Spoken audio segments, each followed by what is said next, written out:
Good evening. It is 6:01 on February 23rd, and I call this regularly scheduled Dunwoody City Council meeting to order. Councilman Hennigan, can you lead us in the invocation and the Pledge of Allegiance, please? Please rise if you are able. At this meeting, help us to make decisions which keep us faithful to our mission and reflect our values. Give us strength to hold to our purpose, wisdom to guide us, and a keen perception to lead us. And above all, keep us charitable as we deliberate. Pledge of allegiance. I pledge allegiance to the flag of the United States of America and to the republic for which it stands, one nation, under God, indivisible, with liberty and justice for all.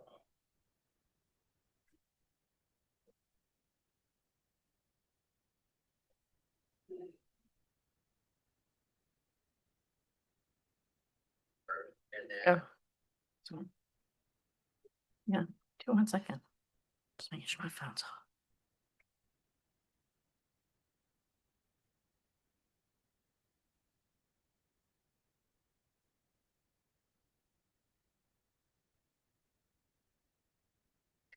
Good evening.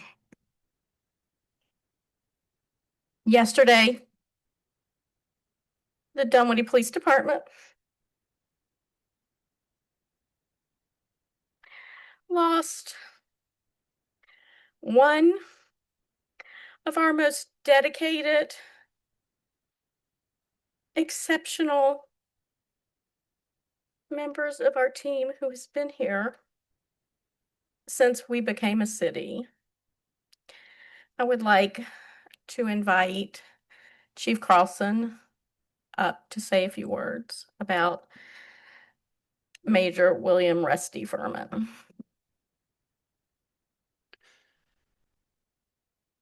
Mayor, council, citizens of Dunwoody, it's with a heavy heart that Major William Rusty Furman passed away last night after a long battle with cancer.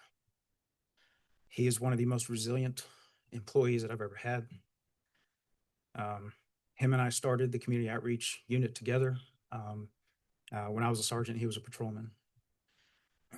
His dedication, his duty, his service to the great citizens in this city and to the elected officials, he did an outstanding job. I couldn't have been more proud of him day to day. He had the most integrity. He was an exceptional leader. And he brought a lot of good, a lot of great ideas here to the city. I know pretty confident he probably would have been a chief of police here one day. Him and I always had that silent battle. He was always my competitor, and I always had the edge on him. But he's going to be missed. He's a true member of this Dunwoody Police Department family. I ask everyone in this room and anybody who's listening online to keep his family in your thoughts and prayers. The funeral service is yet to be announced, but when it does, I'll be sure to notify all of you. Thank you. Thank you. Major Furman, he was always kind of a quiet, happy to see you kind of person, but incredibly dedicated to this community, and his loss is tremendous. If you would like to assist his family in the difficult times ahead, you can go to the Dunwoody Police Foundation and the website or their Facebook page, and they'll have information. I now would like to ask for a moment of silence to remember Major Furman. Thank you.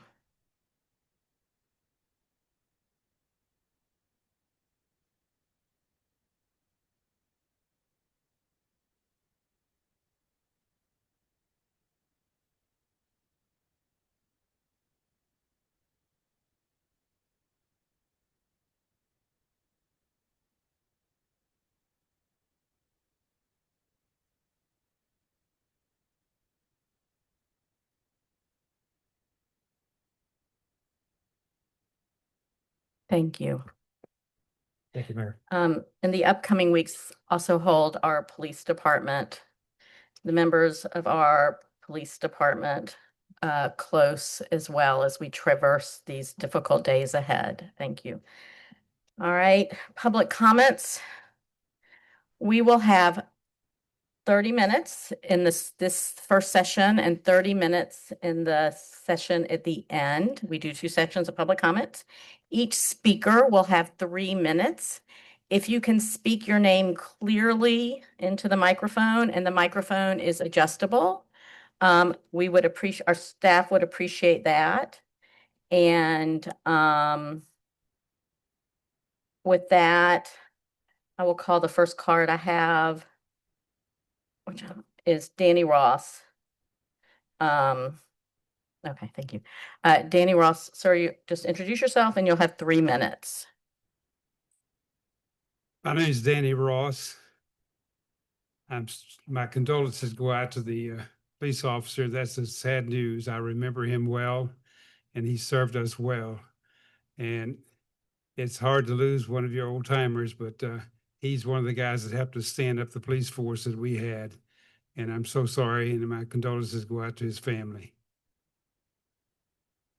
Mayor, council, and city manager. My name is Danny Ross. I was a founding member of the city of Dunwoody City Council. One day, on day one, we didn't have any laws. We had no cars. We had no police. We had no money. What we did have was purpose, visible, accessible government, and accountability. What we did not have was some of the things we're talking about today. We formed Dunwoody to leave behind the DeKalb County habit where citizens could not get answers and responsibility always belonged to someone else. Kingsley Lake is not a theoretical debate. It's a real place with real families and real damage. Water follows gravity. For years, the city has directed stormwater into the Kingsley Lake through city infrastructure. The flow crosses the lake, exits over the spill, and continues into the city's downstream system. When the city uses a private lake and spillwater as part of the stormwater conveyance path, the city has a duty to manage that path competently and address the damages that result. Instead, we've sent communications pushed to attorneys, and leadership step back while the problems grows. That is not what cityhood promised, and it is not what the residents deserve. Here is what I am here to ask for. First, acknowledge publicly that Kingsley Lake is a functional part of the city's stormwater conveyance system.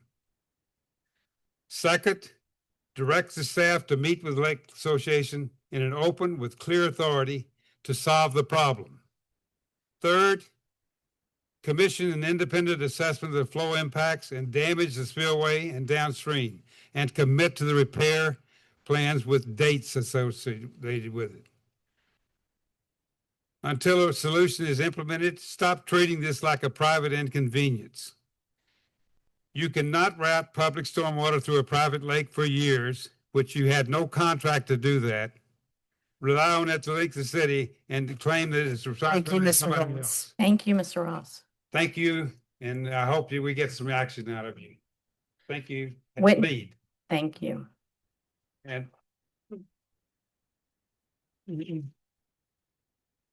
Ooh. Careful. Whitney Delaney, and then Joan Holiday, if you want to be ready to go. That's probably a good strategy.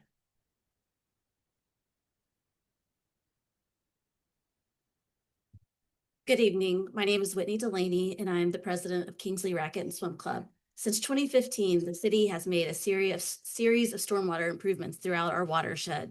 In 2015, the culverts on North Peachtree, Delverton were enlarged and raised to accommodate higher stormwater flows. In 2023, pipe repairs were completed on Brendan Drive, Red Cliff Way, and Sandell Drive, improving conveyance and allowing stormwater to move more efficiently into Kingsley Lake. In 2024, additional repairs were made on private property on Delverton, directing even more water into the lake. And in 2026, the city approved pipe repairs on Daventry. An easement was obtained in late 2025 from the private property owner, and that pipe directs stormwater into an open channel that feeds directly into Kingsley Lake. In your packet, the properties that directly affect Kingsley Lake are highlighted in blue. Each of these improvements improves upstream drainage. Each protects homes and roadways, and each moves water faster and in greater volume. But that water does not disappear. It flows into one lake.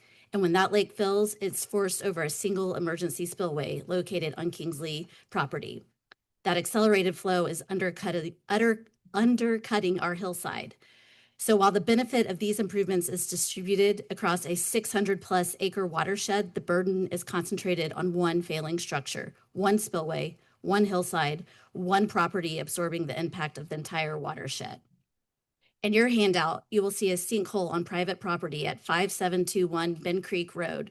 The city obtained an easement and repaired it in 2020 because the erosion was so severe and immediately downstream from a city pipe replacement in 2011.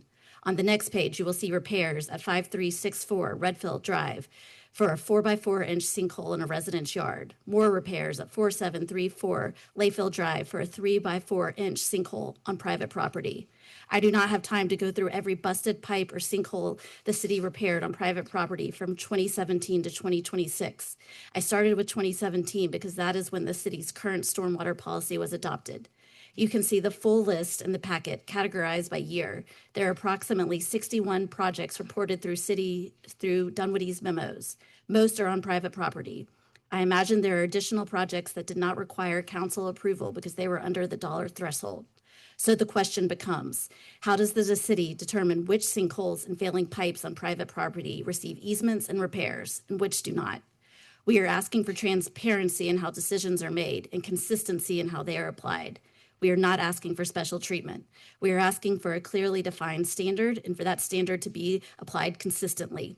If Kingsley does not meet that criteria, please tell us on the record how we are different from the other stormwater projects undertaken on private property since 2017. Thank you.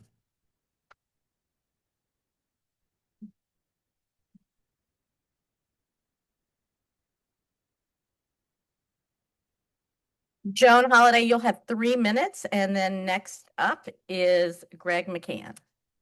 Go ahead. Thank you, Mayor and Council, for the opportunity to address you and the other citizens of the City of Dunwoody. I'm Joan Holiday. My husband Mike and I reside on Delverton Court in Kingsley and are lakefront homeowners. When we bought our house in July of '03, we certainly noticed that there was a storm drain pipe from the street to the lake. We thought nothing of it until June of '23, when Mike found a hole that he thought was from chipmunks. When he poked at it with his foot, it opened to expose what turned out to be a cavity 6 to 8 feet deep and about 4 by 10 feet wide and long around that storm pipe that carries the water from the street to the lake. Mike contacted the city to request someone to come and assess the situation. Feeling that an unknown-sized hole in the ground at that time was a huge potential for danger, we felt it was imperative for the city to respond quickly, and they did. The city responded to Mike's click it to fix it entry quickly by sending a crew out to assess the problem. They found a rusted out section of pipe and said that the entire pipe should probably be replaced. These are the people that were actually doing the work. Their recommendation was ignored, and they were told to replace a section of the pipe. Because the city didn't evaluate whether or not a patch would fix the whole problem, the cavity opened up again about a week later, and we ended up with another giant cavity in the yard. After many emails and finally getting loud and insistent in March of '24, city officials came out and agreed that there was in fact a larger issue and they'd get back to us when the repairs were scheduled. Because the city found old county records that showed the original pipe ended at 90 feet from the street, they decided their legal responsibility ended there. They were willing to replace that 90 feet of pipe and end it with a concrete basin less than 20 feet from our house and let the water naturally erode a ditch down to the lake. Or else we could pay for the pipe for the rest of the way down to the lake. We felt that we either had to take legal action to push the city to uphold their responsibility of handling stormwater from the street to the lake, or spend that money on the actual repairs. The key point in our decision-making was that if we chose legal action, we'd have to live with an extremely hazardous 8 by 10-foot hole, 6 feet deep in our yard, and a continually deteriorating drainage pipe for who knew how long. We made the difficult decision to move forward with the $10,000 worth of pipe replacement from the end of the city's easement to the lake. It took another 4 months for the city to make the repairs for the stormwater pipe. In the end, it took more than a year from the time the erosion was discovered to when it was completely repaired. Did we make the right decision? Who knows?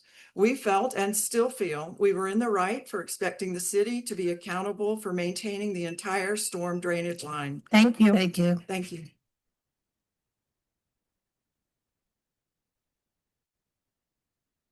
After Greg is Patrick Kelly. Greg, if you'll just introduce yourself and you'll have 3 minutes, sir. Hi, Greg McCann. I've been a neighbor in Dunwoody since 1972. My parents live in the house I grew up in. I have decades of experience cleaning up trash, litter, and debris, both around the swim club and the lake. I have a couple photographs of some of the recent instances we've been talking about. My home on North Peachtree Way is bordered by a creek on the right side of the house where the culvert's already been replaced under the road just a few years ago. And then at the back of my property is the creek that flows out of the dam, spillway, and such. I would say that that creek and both of the creeks have had a lot more debris and sediment through them the past few years as the volume and velocity of the runoff has increased. A couple of photographs here that were prepared for us over just the last few months. You can actually see community member Hayward Westcott there when the first big chunk of concrete broke off and was still on the sewer pipe. As the water cleared, more land mass around the sewer pipe, more of it became exposed. I think this is about an 8 or 10 inch cab sanitary line. The more recent rains over the last couple of months, about 6 weeks, have removed more of the hillside, which is now flowing down the creek into my backyard and continuing to clog up the creek. I feel like that over the number of years that I've been involved, there's been a lot more water, a lot more debris. Certainly there's been more development in our community that's led to more runoff. It seems like if we can repair these other damaged areas around the city, Kingsley and the spillway provide an important utility to the city, and they should also be repaired. Thank you.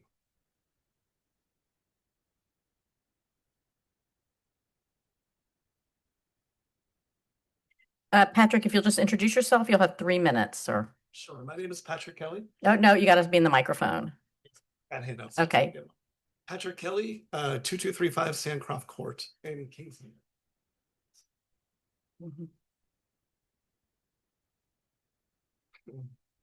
I think I want to start off by first establishing who's who in this whole Kingsley mess, right? There's two entirely separate entities. One is the Swim and Racket Club, and one is the Lake Association. We are separate. We're not together at all, okay? The lake community itself has not hired an attorney, right? We're hopeful that we can open dialogue with council, but I understand that the city attorney is not allowing that to happen, right? Again, we are separate entities and have no representation currently, legal or elected representation. This lake was built back in the 1950s, okay? This is Kingsley Lake, for those that don't know, okay? The whole area feeds into this lake, 650 acres of Dunwoody land, developed land, right? In the packet that I gave you, I don't know if it already got around. The roads over there were built in let me get the number right. Sure, 1965. North Peachtree Road was built. At that time, they did a 72-inch covert. That covert was just replaced in 2015, okay? Imagine, the road was built. There were no houses anywhere near there, okay? And that covert maintained that access for the stormwater to go into the lake for 60 years, right? 2015, the city came and they themselves, in the packet you'll see on page 1, they enlarged the covert into a 9-foot by 5 by 4-foot opening. Okay. By doing that, that allowed a lot more water to flow through this lake. Let me show you where that is. It sits right here. Okay. That's one of the coverts. There's another one on the other side of the lake as well. It's in your packet. Okay. The city decided to enlarge this covert. And the purpose was it was overflowing North Petrie, right? So much water is accumulating on this side, it was capping and flowing over. So the city hired engineers and they designed a new covert. That wasn't their only option. They could have put detention over here and then metered the water through, but they didn't. They went with the easiest, cheapest route, make a bigger covert. It solved the 100-year flood problem for the city, but it pushed it into the lake. Now the lake is being asked to do what it was not engineered to do, right? The spillway is being called on more frequently because the city has allowed more water to enter the lake. And this isn't the only one. It's also in Delverton Drive, which is on the opposite side, where they enlarged that one significantly from a 62 to a 5 by 4. So what we're asking is two things: to talk to us, right? We don't want to hire attorneys. We do not want to fight with the city. We want to have dialogue. Thank you. Thank you. Thank you.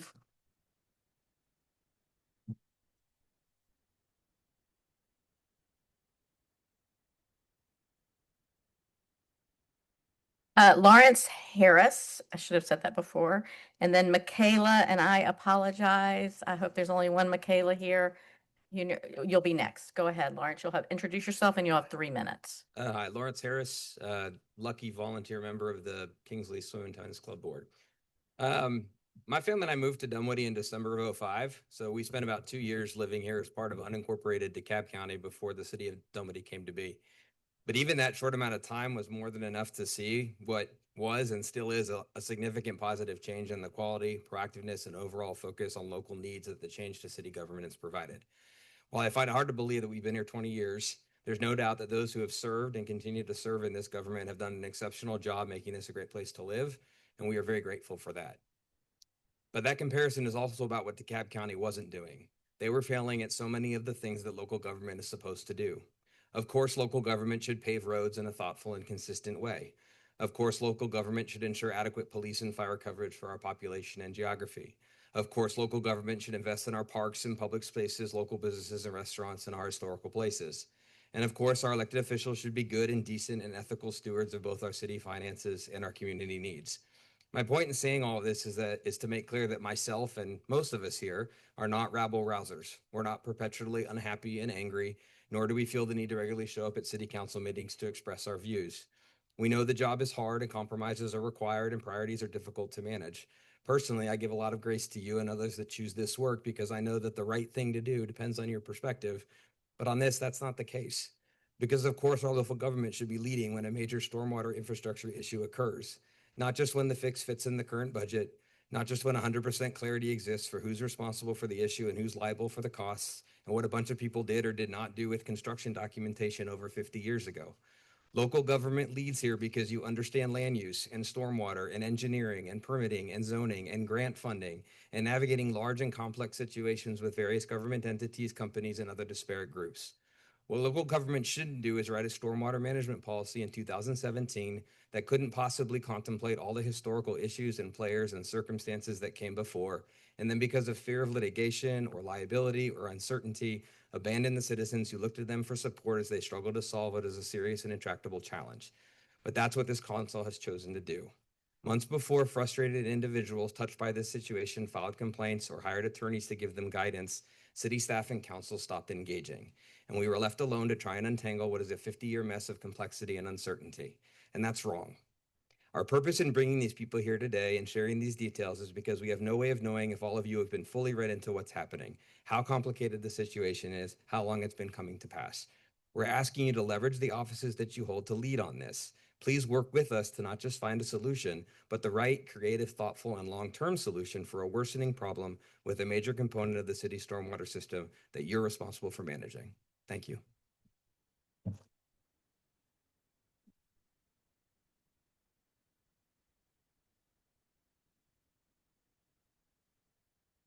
Approach the microphone, introduce yourself. You'll have 3 minutes. Thank you. Oh, and wait, Jason, your husband is next. Okay, go ahead. Perfect. Hi, good evening, Mayor, council members, city manager. My name is Michaela Hunyar. Thank you for postponing the vote on the Flock OS 911 and drone agreements until tonight to get more information just on this impactful decision. I see that we have Carrie McCormick, Flock's public affairs manager. He'll be presenting from Flock. According to his background, he joined Flock about 5 months ago after serving nearly a decade on the Cleveland, Ohio City Council. He resigned from City Council shortly before the city began considering an expansion of its Flock contract last year. I raise this not as an accusation, but just in the spirit of transparency. I reviewed Flock slides in tonight's agenda. They reference a lot of privacy protection, which in theory is really promising, if true. However, I'm struggling to find where these protections are clearly laid out in their contract terms. Also, the terms were updated as recently as a week ago from December's version, but Flock does not document these changes online anywhere in version control. And if these terms can be changed during the life of our contract with no record, what ensures that Dunwoody's privacy safeguards will remain concretely in place? While Flock sent a rep tonight, given that the main concerns are data security and privacy protection, it's probably not enough. I believe we need to hear from a senior rep with direct expertise in cybersecurity and privacy law, and receive one unchanging set of contract terms. As a Dunwoody resident, I recognize that tech surveillance products like these can offer a lot of benefits to our public, but they also carry really heavy civil liberty implications. I believe the privacy and governance risks here outweigh the benefits. I respectfully urge you to vote no on the contracts before you and consider terminating the city's ongoing relationship with Flock. Thank you for your time and your service to our community.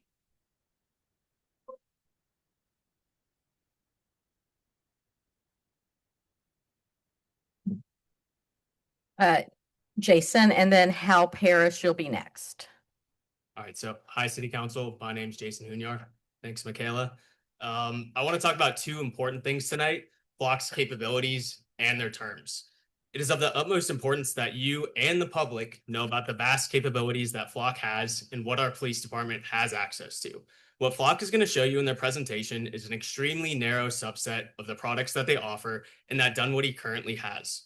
You'll notice that all of their statements will be narrowly tailored to something along the likes of license plate reader system or license plate reader data. While these claims are technically true, Flock is trying to misguide you because their business model is absolutely not just LPR collection. These claims only apply to their LPR systems and nothing else. This presentation is like Amazon presenting how they sell books. Amazon, by the way, through Ring, has canceled their partnership with Flock. Their main products are data collection and data analysis software.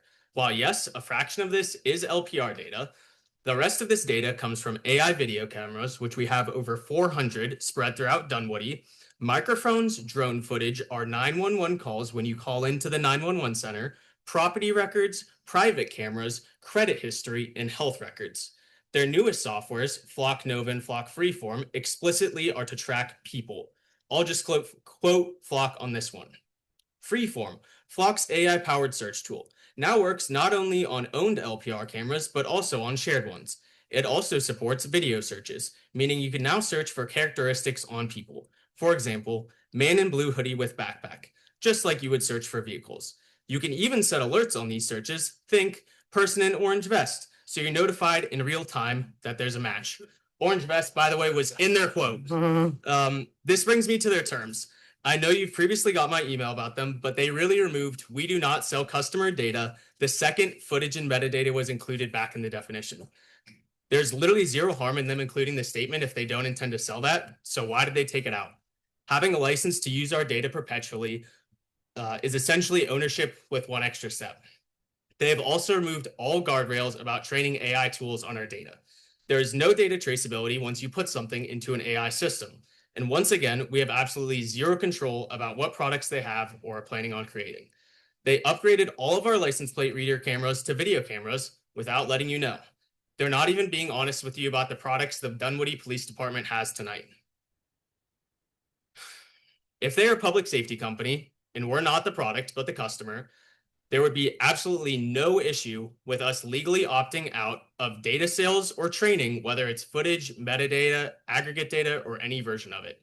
If they can't legally agree to even the most basic protections for our citizens, I urge you to vote no against the renewals that are in front of you tonight and cancel our contract. Thank you.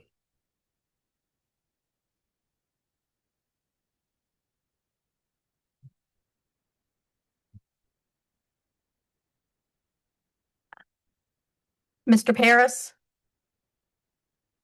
Approach the microphone and you'll have 3 minutes, sir. No, you give it to the clerks.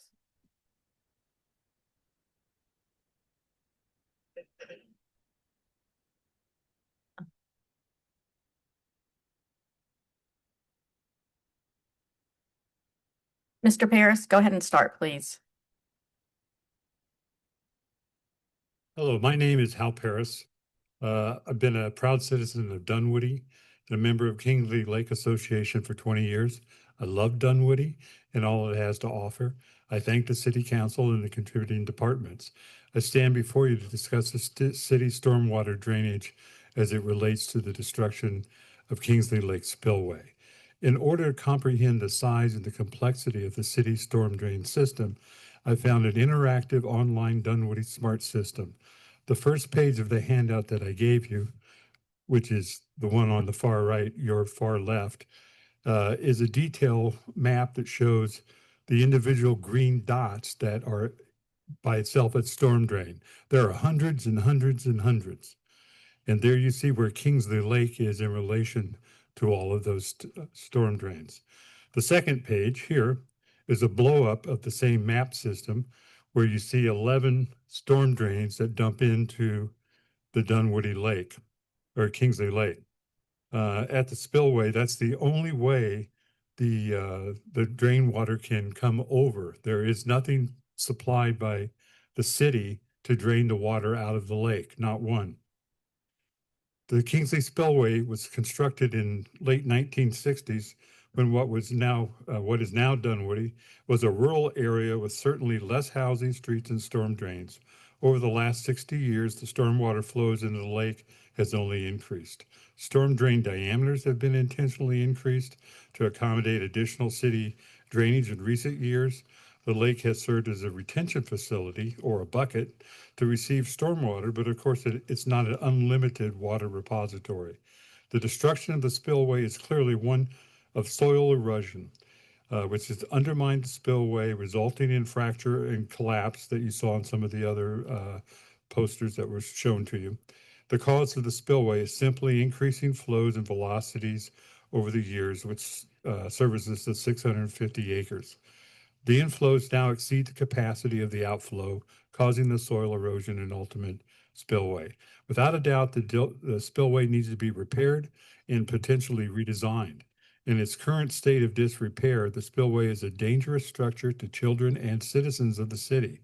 The city is responsible for stormwater collection, which the city routes to the lake. How can they not be responsible for the proper exit of the associated city drainage? In the Georgia State Constitution, there are two sections addressing municipality stormwater disposal on page 72. It combines stormwater and sewage collection and disposal. On page 82 of the Constitution, stormwater and sewage and disposal. There are other side effects, such as increased flows carry with it the increased street sediment. So, thank you. Kevin Watts.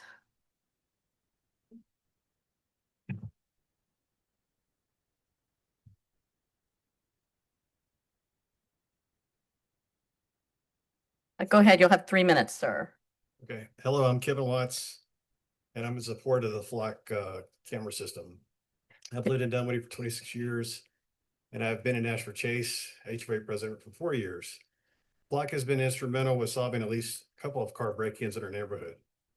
We see Flock as a great tool for Dunwoody Police when the issues arise, and we strongly support Flock and Dunwoody. Thank you. David Ziskin. You'll have 3 minutes, and then that concludes this session of public comment. Wherever you are, David, are you coming? Thank you.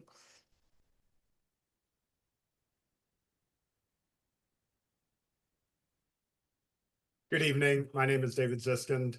First, I'm very sorry to hear about the passing of Major Furman. I was just reminding Chief, I remember when both he and both Chief and Major Furman were in charge of the community outreach, went through a citizens police academy with them.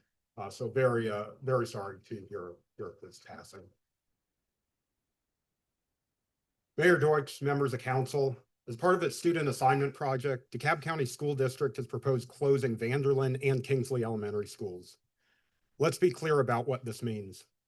Closing 40% of Dunwoody's elementary schools while expanding Chestnut and potentially redistricting some Dunwoody students to schools in Dorville. This is not a minor boundary adjustment. This is a fundamental restructuring of our community schools. The impacts extend far beyond the families with children in the DeKalb school system. Anyone who drives North Peachtree Road past Chestnut Elementary and Peachtree Middle already knows the traffic congestion there. Now imagine absorbing hundreds of additional students at that site. And the potential loss of neighborhood schools that anchor our community will affect every Dunwoody resident, whether through diminished walkability, increased traffic, or the uncertainty it creates around property values and taxes. These schools are not just buildings, they are cornerstones of the neighborhoods that make Dunwoody desirable. I recognize the City Council does not control school district decisions, and I appreciate that the Council has invited DeKalb County School District to present at its March 23rd work session. But an informational briefing is not leadership. Hosting a presentation is passive. What Dunwoody needs right now is an active, unified voice. I'm calling on the Mayor and City Council to pass a unanimous resolution directed to the DeKalb County Board of Education. A resolution formally opposing the closure of Vanderlyn and Kingsley, demanding a comprehensive impact analysis, and insisting on meaningful engagement with Dunwoody residents before any decisions are finalized. A resolution may not carry legal authority, but it carries political weight and public visibility. At a minimum, it tells DeKalb that Dunwoody is paying attention and will not be an afterthought. The community feedback window runs through May. The clock is ticking. It's time for our elected leaders to stand up. Thank you. Yeah.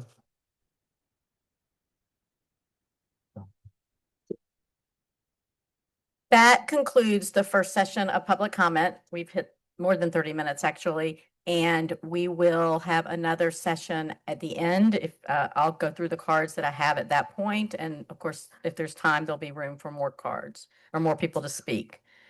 Hold on, I've lost my agenda. Thank you.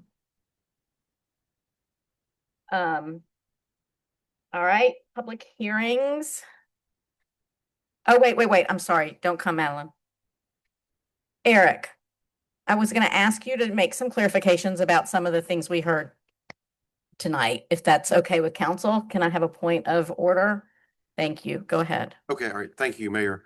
I do have a statement that hopefully will answer some questions and provide more information on the history of Kingsley Lake. So Kingsley Lake, first of all, is not a natural lake. A developer dammed a creek to create a private lake for the private enjoyment of the homeowners surrounding it. Prior to cityhood, DeKalb County included the following language on the Kingsley Lake and Kingsley Racket and Swim Club property plats. So this would be on every plat that was part of that subdivision. It said this: DeKalb County is not liable or responsible for the extension of the cross drains shown on the property or for erosion or flooding of storm drains. The city of Dunwoody does not control the lake, the dam, or the flume that is damaged. The city has not negligently constructed or maintained its drainage system in any way that damages the lake, dam, or the flume. Historical photographs that the flume has not been maintained, and as far back as 2010, the photos show damage to the flume in the same area as the current damage.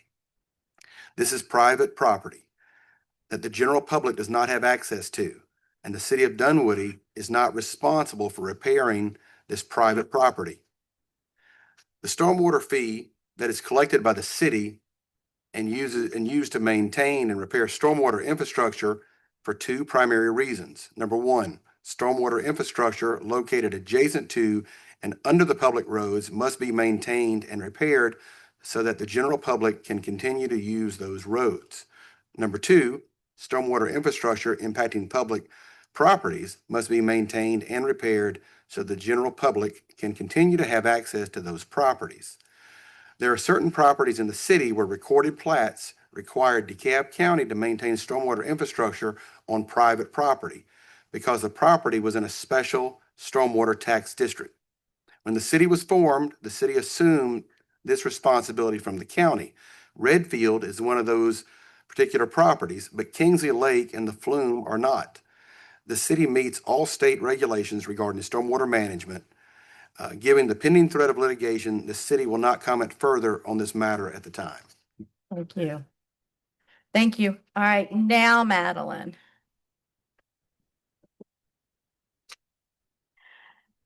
Madeline, you're up next, public hearing.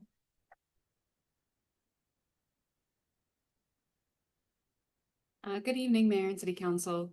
At the last meeting, back in January, we had discussed two zoning cases, a rezoning and a special land use permit for 84 Perimeter Center East. So I just wanted to give an update on that. The applicant has withdrawn those applications. We just kept it on the agenda because it had been advertised and we wanted the public to be aware that it had been withdrawn. And so that's why it's on the agenda this evening.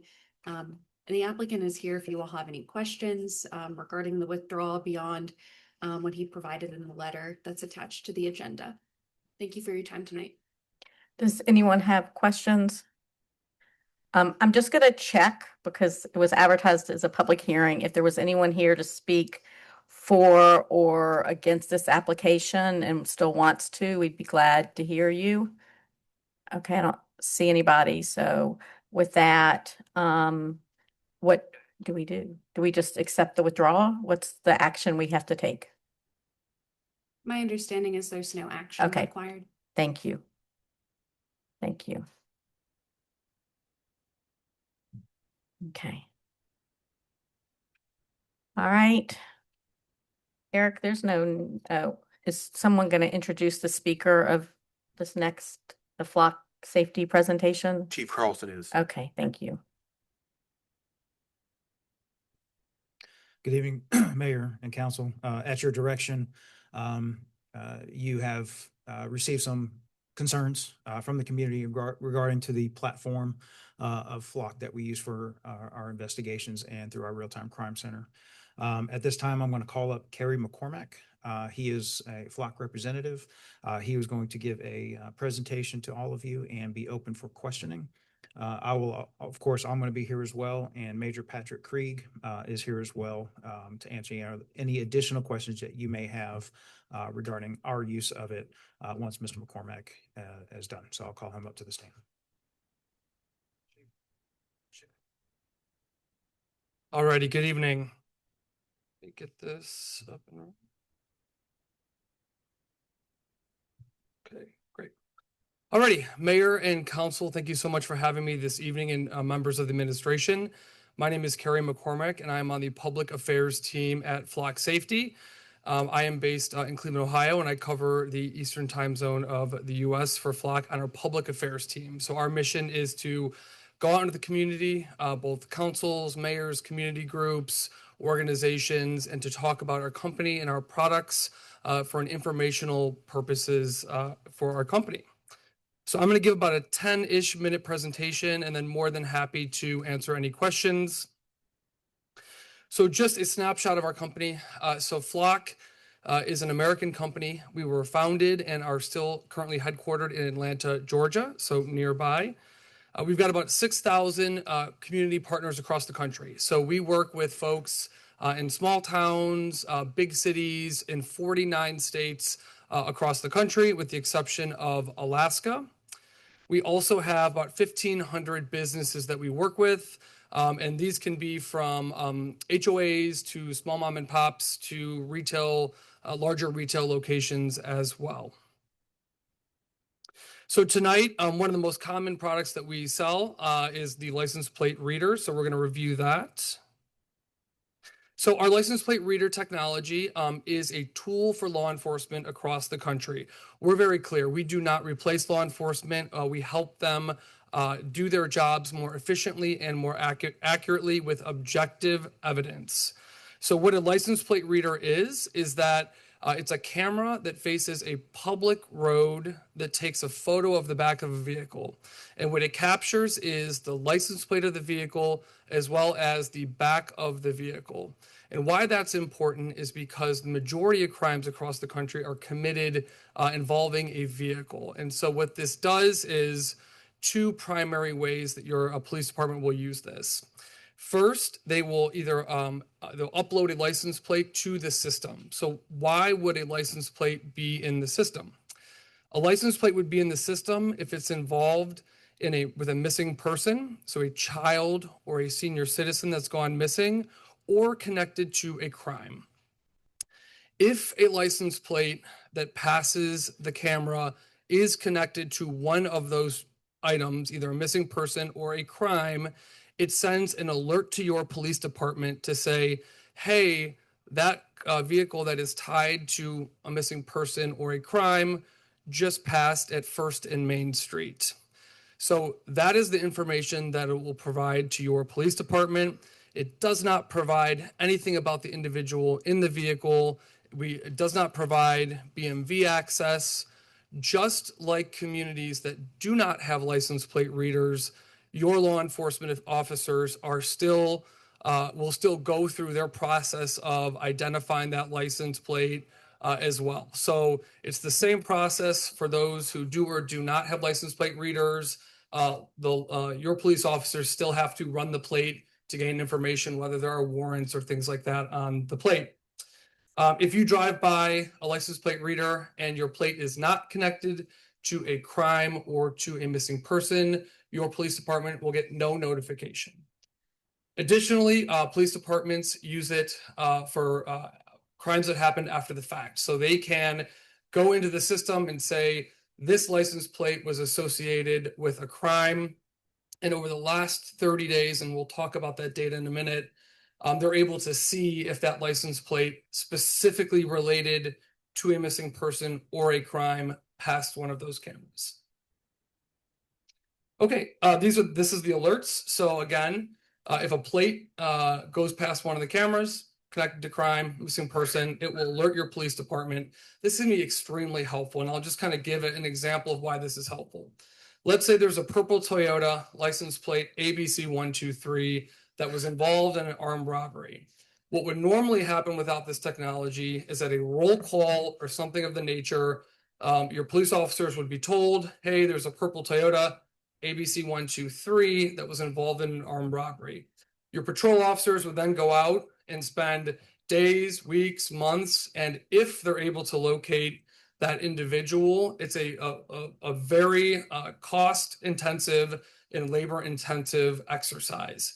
So this technology really helps the PD hone in and save them time to identify those vehicles. So vehicle fingerprint. This is, again, the camera takes a picture of the back of the vehicle.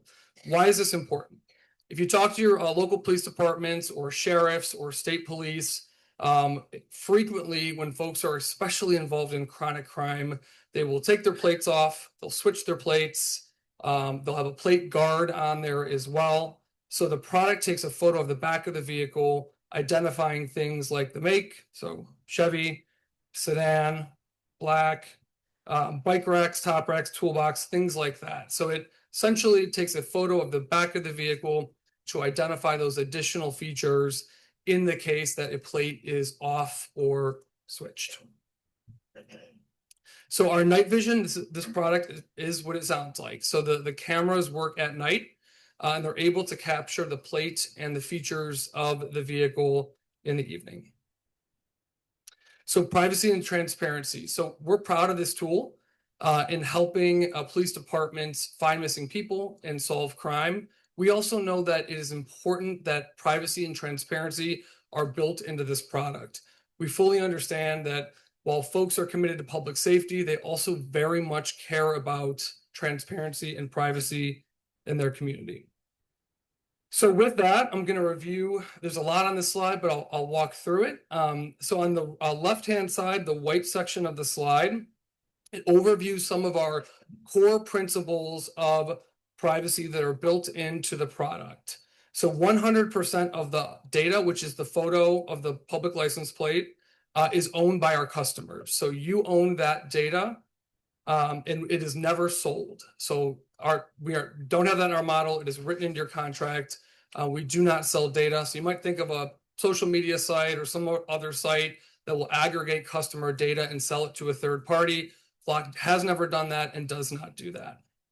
Our private customers never have access to government data or hot lists. So those businesses I talked about or those HOAs, they do not have access to those government databases that your police department uses on a regular basis, again, on things like identifying crime and other information. The data, so again, the photo of the license plate is automatically deleted after 30 days unless it is downloaded as a part of an investigation. So every 30 days, the data that is collected is hard deleted and unrecoverable. So we've had situations where a customer will call us and say, hey, listen, a crime happened 32 days ago. Is there any way you can get that photo and that data back? And the answer is no, it's hard deleted. The LPRs, as we talked about earlier, do not have access to personal information. So again, they do not know who's driving the car. They don't know anything about them. Any of that type of information is not included in the photo of the back of the vehicle and the license plate. And only your agency decides who you share with. So sharing permissions are completely up to the agency. So for example, why would you share? So as with or without our technology, law enforcement cooperates all the time. So they may cooperate with a neighboring community who's experiencing similar crime. They may cooperate with a neighboring state on a missing person, for example, who is suspected to have crossed state lines. That type of collaboration happens all the time with or without our technology. The same principle applies here. Your agency decides if and with whom you want to share access to your data with. Again, a benefit there being that you can collaborate on active investigations with other police departments. And that you can change at any time as well. On the right-hand side, this is photos of a public license plate issued by the state on a public right-of-way. However, Flock treats that data as if it were very sensitive at the level of security that we have. So you'll see here a list of verifications that we are proud to go through, including SOC 2, 3, ISO. Those are independent stress tests on our system. We've also recently hired a chief information security officer who is bringing in additional third-party independent stress tests for our systems and our servers to ensure that our customers' data is protected. Flock's servers, our customer data, since that type of information has never been hacked, period. We're aware that some folks have ripped our cameras off or gotten a hold of our cameras and taken them apart, but they essentially got to factory settings mode. So our data, our servers, our customers' data, the server, all of that has never been hacked. We want to keep it that way. And that's exactly why we go through these measures to ensure that we have the highest level of security. So again, transparency, another one of those key components of the technology. So every single search requires a registered ID with a search reason or case number. Users have to choose from a list of search reasons, so you can't make one up. And why that's important goes down to the next point. All use of the system is permanently in an audit log. So even though the camera photos delete after 30 days, the use of the system is permanently logged for any use. So that could be use of an officer, that could be, you shared it with the town next door. All of that use is permanently audited, and you can access those audit logs to understand exactly how your system has been used. We recommend that folks pull those audit logs regularly to, again, have insight and eyes on how the system is being used. And we're also working on proactive auditing to alert on potential misuse. Right-hand side of the screen is an example of what we call a transparency portal. Those are optional, but what they do is they provide a public-facing website that overviews how the system is used in your community. So things like how many cameras, who you may or may not share with, your policies, those types of items. Anyone that wants one of these, those can be stood up. And again, those are available for public consumption. So community safety, community values, one of the things we're proud of is that these tools are tailored around local control. Communities across the United States vary significantly on the values of those communities. And that is exactly why the product is built to be tailored around your values in your community. So things like search filters to prevent searches on reproductive health care and immigration are available. Also, that permanent audit log that we talked about, tracking all of the use of the system, as well as very clear parameters around federal access. So to be clear, the federal government, Department of Homeland Security, is not a customer of Flock. We do not have contracts with Department of Homeland Security or ICE.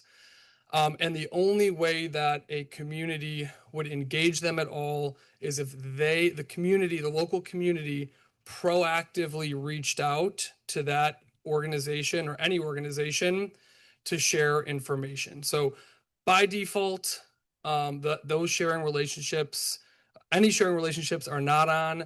But again, no federal agency has access to our servers, automatic access. And even if you're in a national lookup where you share with people around the country, the federal government is also not in that national lookup. So just to provide clarity on that. So a couple myths versus facts that we hear sometimes. And Mayor, I'll get through these quickly. Thank you for your time tonight. So Take your time. Thank you. License plate readers can track people and show police everywhere they go. LPRs take a point-in-time image of the rear of a vehicle in a public right-of-way. They do not continuously track vehicles. And unless an image is part of an investigation, it is deleted after 30 days. And again, these are of public documents of license plates. LPRs violate the Fourth Amendment myth. The fact is that federal appellate and district courts in at least 14 states, including the 9th and 11th circuits, have upheld using evidence from license plate readers as constitutional. So across the board, and there was actually a recent ruling out of Virginia that again affirmed the fact that license plate readers are not a violation of the Fourth Amendment. The myth that Flock sells customer data, compiling it into a national database. Once again, you own 100% of your data. We do not sell data, and that data is deleted after 30 days. A myth, Flock's private customers have access to law enforcement data. Covered that a few minutes ago. So those HOAs or businesses do not have access to law enforcement databases or information. A myth, Flock's LPR cameras use facial recognition. We do not use facial recognition, period, hard stop. Myth, LPR cameras collect personally identifiable information. We already talked about that. They get a photo of the back of the vehicle and plate, not information on the person or anything about them or any of that information. A myth, LPR cameras negatively impact communities of color. Groups such as the Oakland NAACP and others have lauded LPRs as objective evidence reducing bias in policing. Myth, LPRs don't have an impact on crime. There's examples here from San Diego and others, but I would encourage you all to talk to your own local PD about how LPRs are used to help support public safety and to find missing children and seniors here in Dunwoody. So talking about impact. So here, I won't read these, but these are all real headlines of issues around the community, around the country, where our cameras have been used to assist law enforcement. Here in Georgia, over 400 law enforcement agencies utilize Flock. There's a few right there just as examples. And here are some real life stories of how the technology has been used by law enforcement to make an impact in Georgia. Here, and I won't read through these, you can read through them on your own, but here there's a case of a missing senior citizen. We are particularly proud of these partnerships because unfortunately, sometimes seniors with cognitive challenges are reported missing by their family members, and the technology has been used to bring them home safely to their families. Here, example in Savannah, a shooting suspect arrested after LPRs used to investigate the case, as well as an escaped prisoner arrested after LPR-enabled investigation. So again, those are just 3 real-life examples here in Georgia of how the technology is used. There are many, many, many, many more. We're proud of our partnerships. For example, we partner closely with the National Center for Missing and Exploited Children because of that work to bring missing children home safely to their families. We also partner with Mothers Against Drunk Driving. As we discussed earlier, we're also happy to be supported by folks like the Oakland NAACP, who here in their statement said, in a moment when communities are demanding both public safety and equitable justice, Flock Safety's LPR technology offers a powerful tool to reduce bias in policing. So we're proud to have their support. And that's all I got for you. Thank you.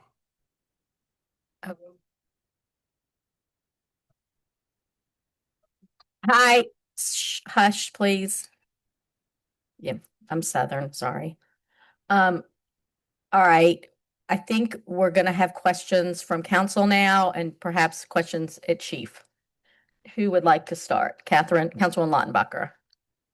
I thank you for the presentation, and please understand that I recognize the value of Flock. I recognize what it does for our community. Myself and the community concerns privacy. So where to begin? There was a Condor camera on Peachtree Creek Greenway that a Marietta blogger hacked into and showed the video of a child who was blurred out just because he blurred out the child. That he said he hacked your cameras. You say that never happened? So what I said is our systems, our data, our customers' data has never been hacked, correct? So we're aware of one instance, which we put out, and by the way, folks know about this because, Councilman, thank you for the question. We put it out on our own, on our website, on a blog post. So we put that out proactively, I believe a year ago, to acknowledge the technical issue that we face. So I do want to recognize the fact that we put this stuff out when we find out about it. They were being installed, and there was an issue with the network, the cell network that we were working with, and for a short period of time, the cameras that were in the public right away were live streamed online. That's correct. Okay. And that was fixed immediately. All right. Well, concerning. All right. Where is our data stored? AWS Gov Cloud. So we pay you to store our data? Correct. So you don't have, you claim any access to the license plates that are photographed in the city? Exactly. So you own your data and have access to it. What we will do is when there is a glitch in the system, so like let's say a license plate is new and not reading, we can take that glitch, strip all identifying information from it, where it came from, community, time, etc., to help our system improve. So that is the situation in which we would utilize that photo to help our system address the glitch that happened. Who is reporting that glitch to you? Usually the communities will have police officers who will call us and say, hey, we had a mismatch here, what's going on? Generally, that's how we learn about them. Do you use AI to do you put our data through an AI learning system to get better at whatever it's trying to achieve? Yep. So there is AI, for example, that can help identify the make, the model of the vehicle when it takes that photo. Again, it does not have any access to who's in the vehicle, the BMV record, but it helps identify the features of the vehicle. Yes. So okay. I want to clarify that because Catherine's question was, do you use our data for your AI? That's what I asked. That's the question. Yeah, thank you. So again, when there are issues like with a certain plate, yes, we can, again, stripping all identifiable information, utilize that plate to understand what the issue is. I think that's what you're asking. I'm sorry. I guess it's about learning for your next tool, all the things that you are developing. Do you have access to our data or to any other city's data to teach the AI? For product improvement when there are problems, yes. But with all due respect, that's our data. Like, no, it's so again, we have no like direct inherent right to access your data. We, again, when there are issues within this, and this is all written in the contract, when there are issues in the system, when there's a problem, again, and it's all the identifiable information of the plate is removed, and that information is analyzed to understand what the issue was. But is there a inherent, just outright access to that data? No. Okay. So for very specific situations is what I'm trying to say. so I'm going to go with that. Sorry, Cap. Yeah, good. Do you ask us? Because it's our property, right? Right. Like, so I guess, do you contact our police department and say, hey, we would like to use your property to help our AI with this problem? Are we aware when you are using our property? Yes. So we'll notify you, and again, usually it comes from the department when there's a glitch or an issue. But yes, we work with the PDs. Short answer is yes. Well, has our Dunwoody Police Department agreed to your usage of our data for training or whatever? It's in our contract. So I would say yes. Okay, we could ask the chief that. We're talking about there's a discussion about change in terms. When we sign a contract, there are terms and then they keep being changed, like taking out customer data is never sold. Do we adhere to the changes that you continually make? So the terms and conditions of the contract that you signed are the terms and conditions of your contract. Period. Yes. So if the company did recently update them to streamline and clarify them, folks know about that, again, because we put it right out on our website. So we proactively put it right out there in a big blog post outlining all of the changes as an effort to be transparent. But again, the T's and C's of your contract are the T's and C's of your contract. Those don't change. You signed a contract. Okay. Have you seen the website? Have I been flocked? I'm aware of it. Yes. Okay. How is the website getting all the information onto that website? Thank you, Councilmember. Public records requests. So mainly from the state of Washington. So each state, just for the viewing public too, I know you all know this, but each state has their own public records laws, not just for LPR data, but for all sorts of documents and information. The state of Washington has a very broad public records law. And there were public records requests out of the state of Washington and other states where the majority of the information came from. So all that information was coming through public records requests of that audit log that I discussed earlier that's into perpetuity. But Dunwoody's listed as a choice. Mhm. I couldn't find my license plate, but maybe it wasn't run. So do you contend that there is no Dunwoody data on that website? I don't know the answer to that. I apologize. Okay.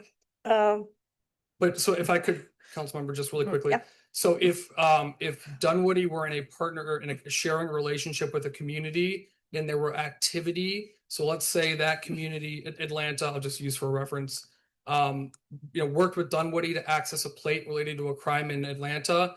Again, all that is permanently audit logged for transparency. So Dunwoody might have shown up, for example, in Atlanta's audit log that was then public records requested because of that collaboration. For example, I made that up Yeah, just for. I got you. I get you. Yep. Okay. What about the Condor cameras? We have 400 or so.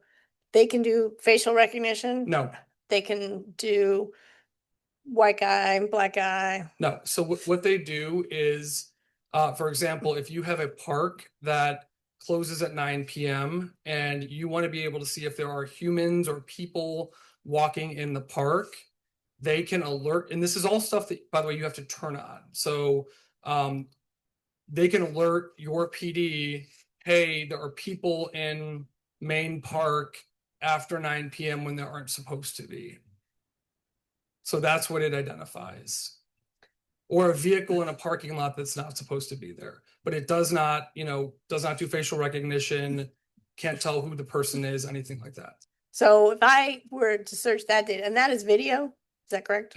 Correct. What you're referencing. All right. So if I were to search for a man with a beard in that video, just put that as a search item, what comes up? So within the last 30 days, if that's your retention policy, is when it would be saved, and I guess you would search, 9 p.m. park. Was there individuals working there? And it could pull footage of people walking around. But not specifically say somebody looks like you. We don't know who they are, correct? Okay. Okay. Now my questions are for the chief or for Major Craig. We're sharing with 1,800 agencies. Well, that's what I'm told. How do you share? Like let's say the city of Marietta. The city of Marietta has got an agreement with ICE. And if they run a plate and it's in Dunwoody, are we sharing with ICE? Is that what's happening? Ultimately, we're sharing with Mer- any law enforcement agency that's reaching out to us in a law enforcement capacity for their investigations. We're not limiting their access essentially to search us individual associated to their case. If they have a representative, say that agency has a representative that is assigned to a unit that is associated to said ICE, would they be able to search our database? Most likely. Yeah, that's what I think. Okay. Do we do an audit? We do. And what are we auditing? So we do an annual audit. We do it similar to the Georgia Crime Information Center. So we do 10%. So we'll pull our overall logs, we'll pull 10%. We'll adjust that to case numbers, cases associated or identifiers, and then we look for anomalies also. This database is actually the only of many that we use in law enforcement for searching capacities that advises us that there's anomalies, that alerts us of bias or things like that outside of our audits. We honestly wish that all databases that we use would inform us that there was a potential concerning search. This is the only database that actually does that for us. And I lost my last question. Okay, I'll bring that back. I'll concede if anybody else wants to ask. Yeah. Go ahead, Rob. Oh, wait. Oh, I remembered it. Right. Do we delete our data at 30-day mark? Yes, our data deletes at 30-day mark unless it's pulled for an investigation. But So- like you're pulling a frame and then everything else is deleted. Yes, essentially. So it is, if we're speaking LPR data, it is just a frame. Yeah. So it's a simple frame. If we're pulling video data from a crime that occurred in one of our parks, we're going to pull the entire incident. We're going to save that for criminal prosecution. But then that's going to live within our system and our storage database, not on theirs, because if we were to leave it there, it would be deleted after 30 days. So we house that in our evidence. That is like an automatic thing that it gets deleted. Yes, yes, absolutely. With all our flock data is pushed out after 30 days. So it's actually quite important we're able to get on top of these cases and find these leads within that time constriction, because many investigations take far more than 30 days to get to your identifier or your offender, and data that could be viable to solve that crime is gone. All right. Thank you.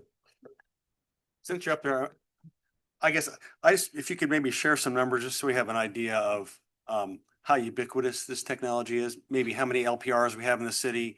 I know we've got some gunshot detectors. Yes, sir. Other kind of cameras, just for the public, for people that are interested, for my own edification. What do we have? Where are we collecting? Kind of just maybe a quick summary of what we've got going on. Quick summary, and this is going to be estimate. I'm not speaking to exact numbers. I don't have that in front of me. We have approximately 80 LPRs that exist within our entire city. They're strategically laid throughout the city and all the entrances and exits. We also have live view cameras.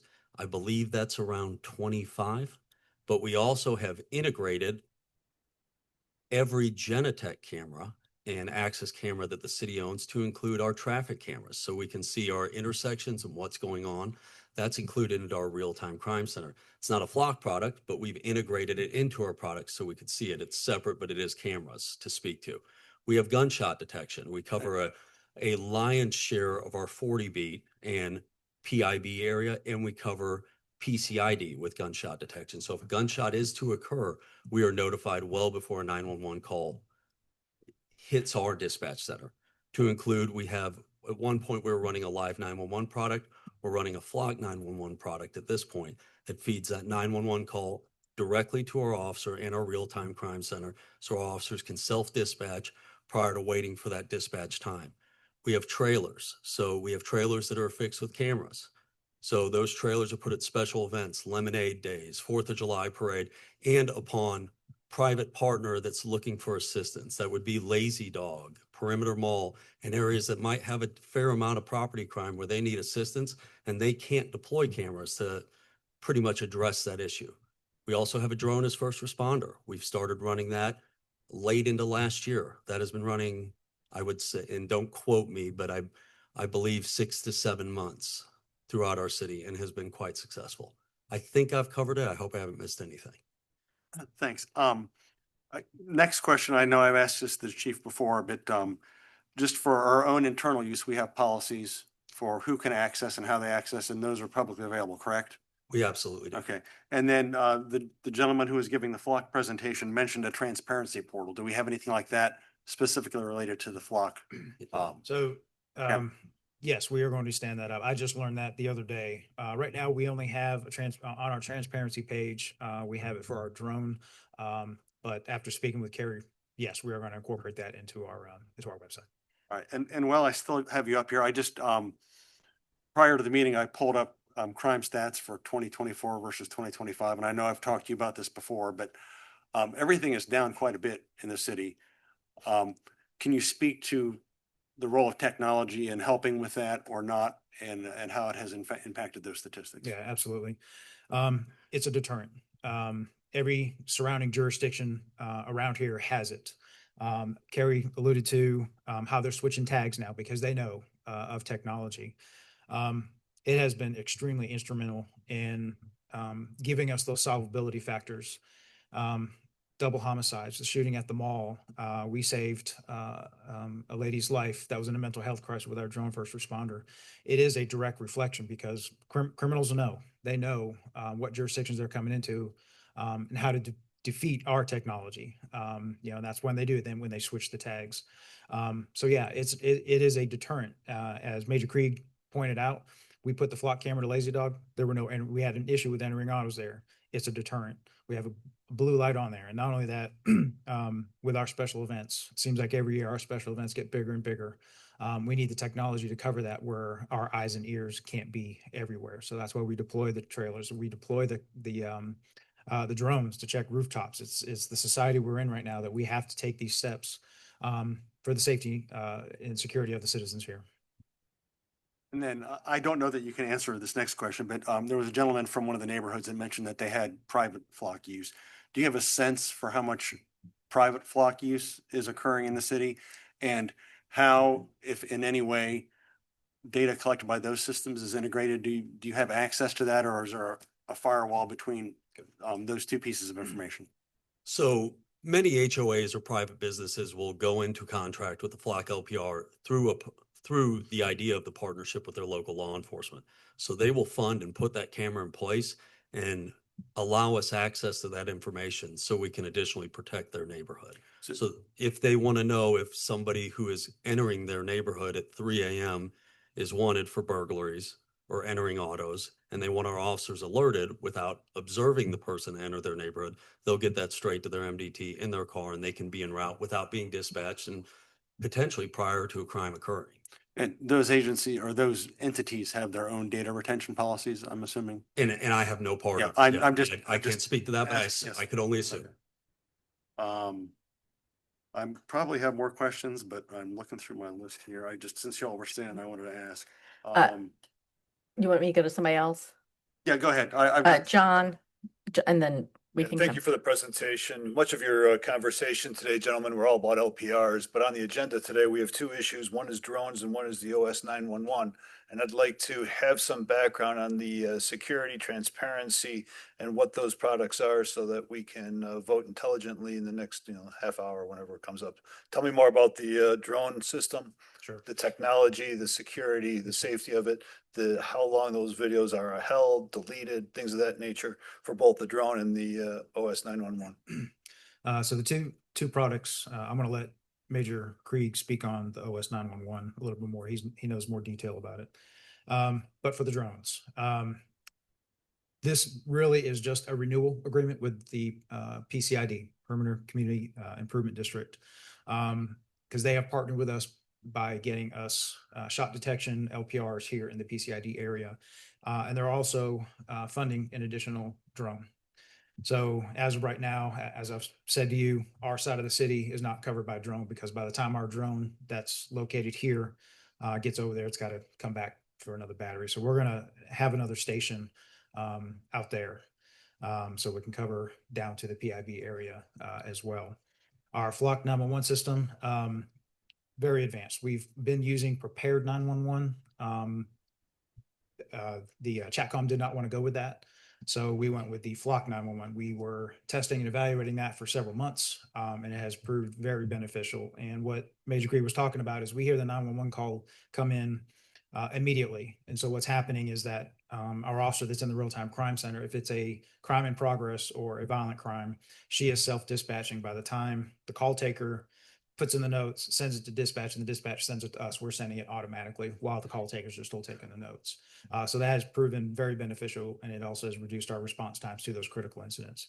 I'm gonna turn over to Major Cree. I want him to talk about the 911 system a little bit more. So in Flock OS 911 its competitor would be Live 911. So we ran Live 911 in the city of Dunwoody for some time. It was unsuccessful for us. The audio connections were very poor, and we did not receive all our 911 dispatch calls. We moved away from that product. We were looking for another solution. The difference with the Flock OS 911 is not only how they are similar is it connects the 911 call at call taker. And I understand that many of you probably know what I'm talking about, but I'm going to break it down at the very base level. When a 911 call comes in from an individual, it immediately goes to a call taker. A call taker will take that information, break down that data, and funnel it to a dispatcher. Once it's relayed to the dispatcher will then identify the resource that's closest to it and dispatch that officer. It touches many hands before your emergency gets to the officer. What this is it's allowing us at connection to get that information and strategically get ourselves in place once the information is collected by dispatch to be in a place where we can effectively respond in a more meaningful way. That has shown and proven very successful because that call immediately geolocates. Something that Flock OS 911 does that Live 911 did not do for us is it transcribes that data. So instantly when that call is coming in, and that could be English speaking, Spanish speaking, Vietnamese, when a call comes into 911 and it has to be pushed to the language line, We are now moving to what could be a 30-second to 2-minute dispatch to a 7-minute to 10-minute dispatch, because they have to get language line on board, get that information verified and out to the officer. We are getting that transcribed in real time, and our officers are responding and getting on scene in real time. That does not stop language line from occurring. Chatcom still does their job and they continue to verify, but we can get that important data and we can save seconds, likely minutes, many times with this product. We've used it for approximately 6 months and been very successful. Another thing it does is it immediately connects to our DFR system. So when that call geolocates on our map in our real-time crime center, I'm sorry, drone is first responder. Our drone is first responder system. That call will come up. It has geolocated and we can auto launch that drone through our 3D radar and our certified pilots through the FAA. And we can put it on that call and give us overwatch to that critical incident. Likely, and I know many of you understand Dunwoody at a level that even I don't. You've lived here longer than I've worked here. But Ashford Dunwoody can take an enormous amount of time to traverse from here to 285. I can have a drone there in 15 to 20 seconds. When we have a major incident on the highway, an overturned tractor trailer, I can have Overwatch there directing EMS when entrance ramps are blocked, letting fire know how to get in and en route, and I can have that auto dispatch through the 911 call. That's what FlockOS 911 does for us. I appreciate the information. If Mr. McCormick, can you then address both the drone and the OS 911 in the sense of the security, how long that information, the video, how long is it on our system, in the system, when can it be relayed? Give me the transparency as well as the security of all the data from both the drone and the 911 system. Sure. So any and all data, again, it's saved on the AWS Gov Cloud and that standard 30-day deletion, and unless, again, downloaded by the department. It's the same approach for any data that comes through the Flock system. Okay. Go right ahead. And I guess this is really to Chief and Major, with the Chatcom, because the 911 call went into Chatcom, right? So, but then you're saying that with the FlockOS 911, it's saved there too. So who actually owns that 911 call? Like, because Chatcom saves it as well, right? So what is their protocol, just out of curiosity? I can't speak to Chatcom's protocol on that. You may be able to, I'm not sure. Yeah. Okay. I'm sure we can get that answer. I just, do they delete, like, and then how does that sharing go? Karen, are there record retention requirements for 911 calls? Do you know? There is, Mayor, and I would have to get back and Okay. give you that. So I think that 911 calls are probably somewhat different than random. Our attorney is shaking his head. So, Anytime we're investigating, you've sent me some, Mayor. Right, and I all the can attest time. to that. So Right. I actually have to file an open records request through Chatcom to get that call. right. Okay, John, two more. Joe is fine because my head's turned on. Thank you for putting all this together here, Mr. McCormick. I don't debate the value and benefit at all. I appreciate our police department and chief up here speaking verbally to us. I spent over 25 years in technology. I worked at Oracle. I sold software to the Department of Army, DoD, federal, and cloud environment. I understand SOC 1 and SOC 2 and FedRAMP and NIST and so on. However, I don't expect any of these people, and I shouldn't have to hear that here. I would say right now, if we're supposed to be voting on this now, I'm not ready to make a decision. If I had to be forced to, I would say no. What I would like, and I understand, Mr. McCormick, you're here, and look, I was in sales, but I'd rather have a CISO type person talking to our CISO. I'd like to have I would ask Eric Lynn that have our IT director, Ginger LePage, do a presentation to the council on her findings, looking at your SOX 2 reports, your SOX 1 reports, looking at all the trust, privacy, data security, and governance gaps, and so on. And let me hear that from our IT director. And then let me hear that from our legal. And if it's in the terms and conditions specifically in the contract, then we can go with that. If it's verbally, we can't. It needs to be in writing, in legal. So I'm just a big process guy, and we shouldn't have to understand your technology and topologies and multi-factor authentication and terms and conditions of license agreements and no sale of data and data sharing and so on. We shouldn't have to be having that type of conversation here. I'd rather have our IT director presenting that to us and having them staff do the due diligence and say, here's all of your concerns, and it's green, amber, or red from our staff presentation. So all this stuff, that's what I would propose. Okay. Mayor, if I may. Yes. Absolutely. Our entire team regularly makes themselves available to engage with IT directors, law, whatever it is. Absolutely, we're happy to do that. Was that it, Joe? Tom. Thank you. And so yeah, as has been mentioned, all of the flock technology has been a valuable tool for the police department. And there's been crimes and bad people taken off the streets as well as lives saved as a result of it. But like any tool or technology in the wrong hands with bad actors, it can be used for bad things. And so I think it's critical for us to ensure that we have the public trust moving forward if we're using a system like this and we have the proper guardrails and controls in place to ensure that data isn't just out there for anybody to use and that the systems aren't being manipulated or used by people that we don't control. So I have a few questions. John kind of touched on this before, but I just want to clarify because I found it interesting that so we use it, and I know that we've been kind of an early adopter with Flock and using a lot of the technology. And while that's a great thing, there's also a risk that goes along with that as well. But the presentation focused on LPRs.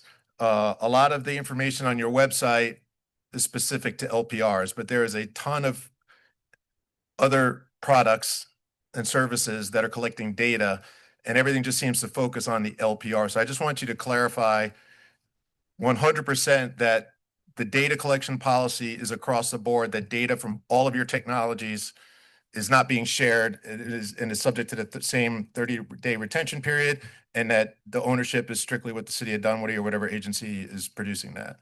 Correct, unless the state requires a different period. So some states, for example, require 21 days, but yes, it's that correct. So, but with the exception of. So does Georgia require anything different? No, I believe that Georgia does not have a requirement date in there. So that's why it would be the 30, Georgia law. Okay, so all of the technology that the city of Dunwoody uses is subject to that same 30-day retention. None of our data is stored, sold, shared with anyone without the express consent of the Dunwoody Police Department or the city of Dunwoody. Correct, and it is deleted after 30 days unless downloaded for an investigation. Okay. Okay, well, I'm going to go to some of that. Councilmember Lautenbacher brought this up, some of the videos. I'm sure you're familiar with Ben Jordan, 404 Media, and a lot of the videos out there. You said that the Peachtree Creek was an isolated incident, but if you view a lot of the information that's out there, it doesn't appear to be one incident. So there seems to have been a lot of vulnerabilities. What is your response to that? Yeah, so I'm aware of the one live video incident that we put on our website. And forgive me if I misunderstood the other one that you brought up that I'm not aware of. I'm aware of one. The individual, the YouTube blogger that you referenced, again, that's who I referenced earlier, who took apart one of our cameras. If you watch the video, he admits he never got into customer data or servers or anything like that. He himself admits that in his videos. But there seem to be some access issues that were raised in those videos. And I just want you to respond to, you have to be aware of more than just the one because they're out there. So yeah, there's lots of videos out there on the internet about our company for sure. So what's your response to the fact that there seems to be multiple vulnerabilities in the system? Yeah, so again, I and the company has seen no evidence and are not aware of any breach of our customers' data, our servers or systems, period. Okay. There are videos of folks, videos of folks taking apart the cameras. And then when there are issues like the live streaming issue at a park, we put that on our website. We own it. It was a mistake. We put it out. And it's still on the website. It's on the blog. Okay, I have a question on the contracts, and some of it'll be for you, and some of it may be for our city attorney, Ken. So so right on the order form, this is kind of unique to me, and this is the only contract that I'm aware of that the city has, where basically our contract's online. It's not a written document for us. Like, so the order form here states that terms and conditions incorporates and includes the terms and conditions located on Flock's website at Flock Safety, which describe and set forth general legal terms governing the services set forth in the order form. And then it goes on. So basically, it's not spelled out in the contract or the order form that we have. It's online. And then when you go online, there's information there. But when I went on to investigate that, it says that the terms were changed on February 16th. And then there's a link that you can go and look at the historical changes, but you need login information to do that. So I couldn't see what's on there now versus what was on there prior to February 16th and whatever other changes may have been there. So for public transparency, it's very important that these contracts are available for the public to see. And if me as a sitting council member can't even look at the terms of the contract prior to 2 weeks ago, it's a concern to me. So why is the system set up that way? Ken, are there any vulnerabilities for the city having a contract with terms that can change? And are we when those terms change, are we notified in advance, given the opportunity to opt out? Or how do the changing terms work as far as our contract? Let me address that if I can. Sorry, I don't have a voice tonight. Technology, can y'all pull Jill Dunn up? Jay, can you help? Jay, can you get, or IT, can you give Jill Dunn, presenting permissions? Wait 1 second. Let's get our other attorney on the phone. I mean, not on the phone, but on the computer or whatever it is. I'm going to address, hey, Jill, I'm going to address the first part of that, Tom, and then I'm going to turn it over to Jill. Separate from Flock, a lot of these technology contracts are very short, and then they have a reference to an online 100-page, 150-page terms and conditions. As a result of that, all of those contracts, we get reviewed on the outside by Jill Dunn at Freeman, Mathis, and Gary. Jill's on the phone. Jill has gone through all these Flock contracts, not just for this meeting, but in the past because of those additional terms and conditions. So Jill, so I hope that answered the first part. Let me ask you the second part, and then I'm going to turn it over to Jill. If they change a material term and condition on their website that we don't like, there's a material breakdown of the contract, which would enable us to then, you can't just have moving terms. If we don't accept a material term, it changes the agreement, and therefore is a way to get out of it. Now, it may require litigation, but there's a way to get out of it. Jill, I want her to dig more deeper into the more substantive question you have, but that's the superficial top view. Jill, can you pick it up? Yeah. So the gist is that in all of these contracts, we always build in, this isn't true just for Flock, it's true for everyone. We always build in where there are terms and conditions incorporated, a notice requirement, so that the city has to receive, or whatever department has to receive notice if those terms and conditions are changing. What is not always built in is a specific, opt out right for any part of those terms and conditions that we do not like. But Ken is correct that the city would have a legal argument that is a material breach or material change of terms that no longer reflects for legalese speak, a meeting of the minds of the contract. So we would have an argument that the city would be allowed to terminate the agreement on those grounds. It would not be just a matter of, writing a letter to that effect. It would probably, Ken is correct, involve some litigation, but it would be a strong legal argument that you could terminate the agreement if that happens. All right. And so to be clear, so if there's changes to the contract or the terms and conditions online, we are notified in advance, and then that will be reviewed by legal every time that occurs? Yes, it would be. Signing of the contract, once we sign the contract, we have signed the terms and agreements as they're standing at that time. I wouldn't think that any change to those affects us. Typically, though, these agreements allow for terms and conditions to be changed. That's why we always build in where we have to have notice of any such changes. A lot of times, and Councilwoman, a lot of times they are very minor, unimportant, immaterial changes. So it doesn't really matter. But in the event that it's something material, we would get notice of it, review it, and then decide what we want to do from there. Right, so do we have a standard then? So the contracts need to be approved by the council. Is there a standard of what's considered a threshold that moving forward, if there's a change to the terms, that it would have to come back before council for a decision, or is that strictly an administrative or legal decision? Well, I think the first question is, who do they notify when they make the change of condition? If we don't know about it, we wouldn't know to bring it to you. And so the question, Jill, and I guess Major Craig and Chief, is who do they notify? Because I haven't received a notice that there's a change on their webpage. Yeah, Councilman, I'm gonna have to consult our legal folks to understand who they notify, how that works. I'm gonna be honest, I'm gonna have to get that information from them. Okay, and I'm gonna leave you up here for a second. I got one more question. I have some other questions about the agenda items, but I'll save those until those items come up. And this is with the data sharing, and so a resident did an open record search to find out who Dunwoody's sharing data with, and that was shared with me. So it's full disclosure, that's the source of my information. That person shared that with me. There's 1,864 agencies on that list that that Dunwoody is sharing information with. Only 492 are actually sharing back with us.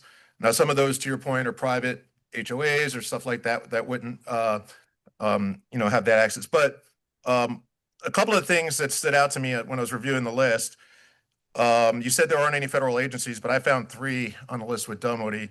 Wright-Patterson Air Force Base, U.S. Postal Service, and U.S. Park Police are all have access to Dunwoody's data. So those are all federal agencies.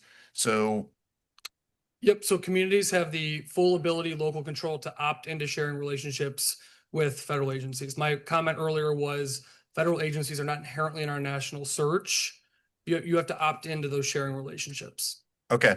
And this may be a question for you or for Chief to jump in.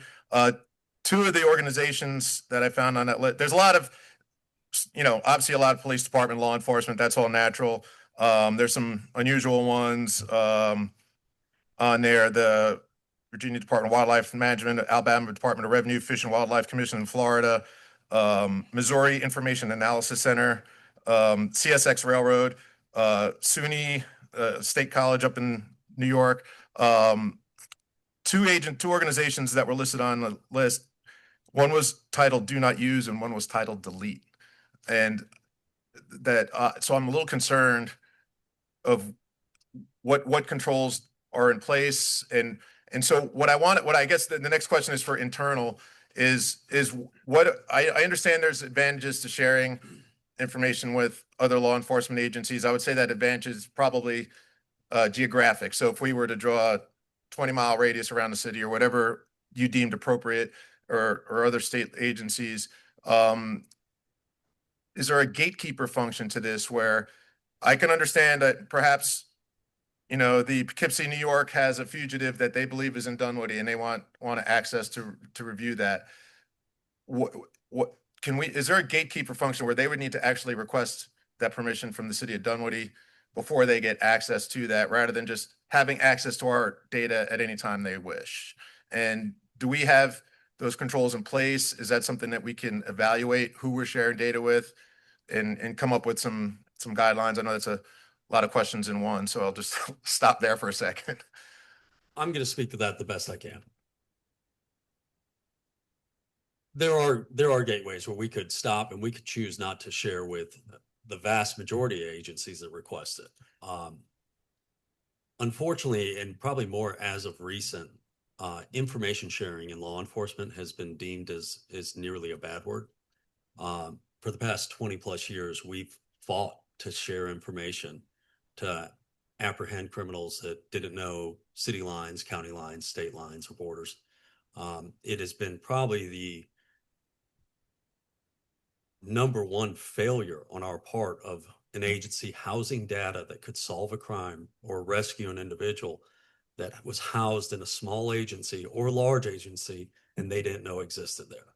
So the goal, not just with Flock, with every database, with our record management system, our every database that we use across the board, and I could go into each one of them, the goal is to be able to share and work together. What we have to ensure is that the policies by those agencies and our agency are upheld, that oath is upheld. And if it's that's on us. I can't blame, and that I'm going to take Flock out of this conversation, but Flock or any other vendor that provides us a tool, if we are using it with malice, if we're using it in a manner that is done inappropriately, and we need to effectively address that as an agency, as a city, and we expect that of all the agencies we partner with.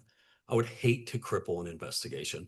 And many of ours, and I could speak to many, that an offender came for a jewelry theft down to the city of Dunwoody. They came from New York. They were tracked all the way down here. They set up at one of our jewelry stores an armed robbery overtaking of the jewelry store that we were able to use, and we used Flock data and LPR data and additional data to apprehend, but that was information sharing through multiple agencies, New York and all the way down.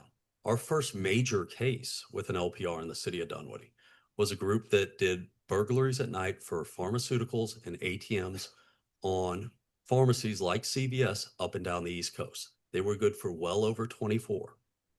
They ran up and down. This was a federal case that went across state lines. We got that data through sharing. We would have otherwise just been another victim of a crime, but we were able to apprehend that. So I don't want to speak to information sharing as it is a bad thing. If used in the wrong manner, absolutely. And it is our job and the chief's job and the major's job to ensure that we're doing it appropriately and effectively. And if it's not done, addressing that immediately. I don't hold any private vendor to hold our standard or tell us how to do that. I wouldn't accept a private vendor to tell us how we need to do that. As an agency, we need to handle that appropriately. I hope that answers it. And I got lost on a tangent. Yeah, no, it does. And I appreciate the points that you made. I guess the question is, I'm not saying restrict access, but have a gatekeeper function where they need to get access to our live cameras. They just need to notify whoever it is at the DPD, and then we grant that access. Or, rather than just, because the more people that have access, the more chances there are for bad actors to be involved. And we could cycle through our data and who we're sharing with. And it sounds like, and I don't oversee that personally. That is not my mission, but I will absolutely look into that. And there may be some things that we can shore up, but I do want to ensure that access is immediately available in real time to ensure that that data can assist any other's investigation. But if it's an agency that has no business being able to use that, and that's a hard line to draw in our type of work, but we can do our best to identify what we're doing, what other agencies are doing, and what would be most appropriate. You spoke earlier, one of the other questions about auditing. Yes, sir. Is that an internal audit? Do we also audit external users that are gaining access to our system? Our audit shows everybody that accesses our system. Okay, so we have anyone that accesses our system. Yes, sir. We're getting. Are there flags in that like certain activities that would draw attention? There are, and that's what I spoke to earlier, and that is only increasing. And this is new to us, and actually only in this singular database. But we are getting anomalies and bias alerts and things and sometimes just alerts.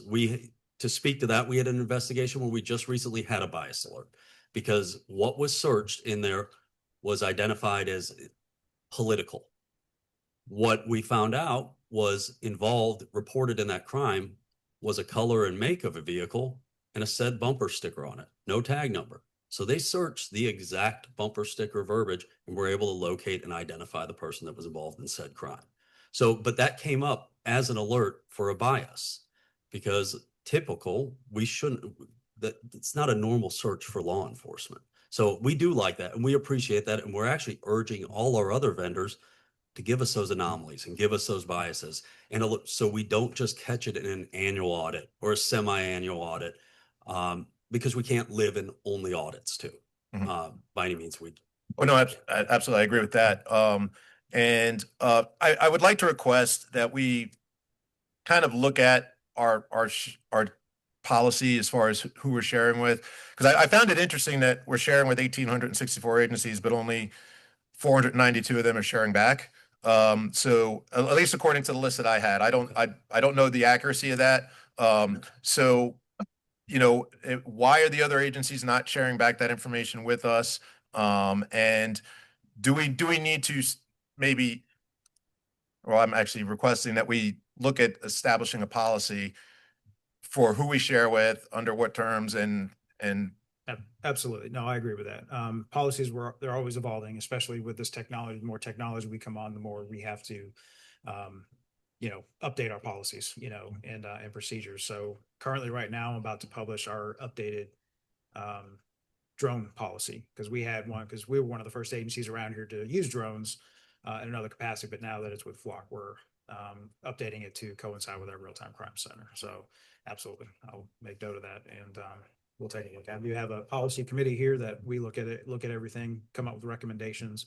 And of course, I have Major Krieg, my subject matter expert, in there as well to determine what we need to focus on, make sure that we're abiding by, and it is a concern of who we're sharing with, and if we need to look at it being the gatekeeper and why they're not sharing back, we'll definitely look into that. Yeah, and again, just to clarify, the most important factor of this to me is, and I don't need to tell you this, is maintaining the public trust. Because if the public doesn't trust what we're doing, if the public doesn't trust how we're using this technology and this data, it's going to be an uphill fight for the police department.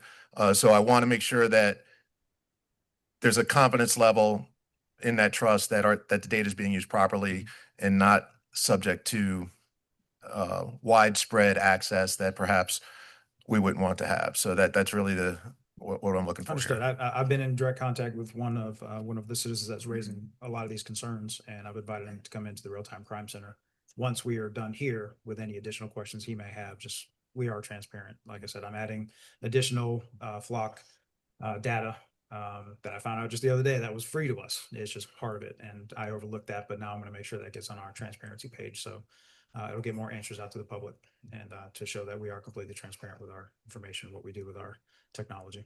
Appreciate that. Thank you. Okay, so I have a few questions, but I want to start with a story that's going to age me, which is way back when I was a senior in college. I did my senior paper on the New Coke debacle, which it was a big debacle. I don't know how many people are old enough to remember the whole rollout, and was it a mess? But Ring may have beat them. The Super Bowl Ring commercial may have beat them. I have never seen, obviously when New Coke came out, there wasn't internet, to age myself even more, but the reaction of Ring camera owners to know that they were supposed to opt out of sharing, that they were automatically opted into sharing, which leads me to some research I've done, which is about Mountain View, California. I don't know if you're familiar. They just discontinued their Flock contract because they realized that they were sharing their data unknowingly with a bunch of federal agencies, which you say maybe not a thing. Mountain View says it was happening, and they've at least temporarily suspended the use of the program. I have to say that I'm really confused about this sharing thing. So in my mind, first of all, I am all for technology. Sorry, I am all for technology. We have a crime problem in Dunwoody. You may not realize it. It's complicated and complex, or maybe it's not complicated and complex. We lost a Walmart allegedly over shoplifting, which may seem minor, but it is what it is. And I take public safety very seriously, and I take supporting our police department and our police officers incredibly seriously. What I'm finding really confusing is, in the olden days, say 2 database versions ago, if the city of Canton thought someone was robbing a bank here, I think they'd probably have to pick up the phone, right? Or send an email maybe 3 versions ago and ask you to look find, search, whatever, right? So technology has made this much easier. Is the city of Canton looking at our flock cameras without, and I'm not, the mayor of Canton's a friend of mine, I'm not really picking on him, but are they looking at our cameras without us knowing? Like, are they able to access our feed without us knowing that they're looking to see if their alleged bank robber has decided to rob a bank, of which we have a lot of, in Dunwoody? Is that how it works? Is that how this technology works? Just, right. So our live view cameras, we treat very differently than we do our LPRs. Okay. Our LPR data we share widely, and it's Okay. likely the number you're speaking to right here. Okay. I am not the gatekeeper over that. We have a manager over that handles this. Okay. But the city of Canton, if they had a crime that occurred, they no longer have to pick up the phone if they are looking for that offender. What they're going to do is they're going to search a tag database, and I'll take this to even closer. Okay. City of Roswell had an incident. Individual was under some type of mental distress, pulled out a firearm, started shooting up his own apartment, did not harm anybody. Okay, that video you saw. Right. So what occurred through that is investigators showed up on scene, it got reported, they immediately ran that tag and they notified us because that tag didn't just hit Roswell, then it stopped at Roswell city line and they went, he's out of here, not our problem anymore. It hit Roswell, it hit Sandy Springs, and it stopped in Dunwoody. Okay. And Roswell called us and said, you may have a problem. There's an armed individual in your city that's now in a highly populated restaurant district. And he is currently, or as of moments ago, took a firearm and shot up an apartment and informed us and notified us of a crime that occurred through their access so we could respond in that way. Okay. So they are able to look and follow the license plate from jurisdiction to jurisdiction. If they have access through those jurisdictions. Okay. If those individual jurisdictions have granted the access as they have granted us it. So is this like the old fashioned APV, like a be aware? BOLA? Yeah, be on the lookout. Right. So, but this is a much faster, Yes, ma'am. smoother, less labor intensive. Okay. So my ask, which I think is kind of some of our ask, maybe all of our ask, is that we come up with a policy on how we share and that we make sure that we're not oversharing. Now, I will tell you, as someone who has spent an extraordinary amount of time dealing with Dunwoody's specific post office mess, I'm guessing that the U.S. Postal Service is looking because we continue to have the theft from our post offices. We've had an enormous amount of Right. crimes We are special. And so I suspect that some of that makes sense, but I sure would like our audit to, so our job is not to tell you the how, our job is to tell Yes, you the ma'am. what. The what is that it is making some of us uncomfortable, that that's an awful lot of agencies that we're not necessarily sharing, that we don't feel the need to share, they don't feel the need to share data back with us. And we ought to be looking to see, we need to be much more careful about, I should just fix it. Let's just fix it. I mean, I'm not going to tell you how to fix it because it's not my responsibility. I'm just going to ask you to fix it. Okay.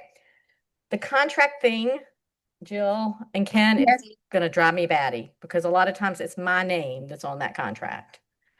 And I do not understand a system in which I sign a contract that say it's a subscription for a year and then 6 months in or 9 months in, the terms can change.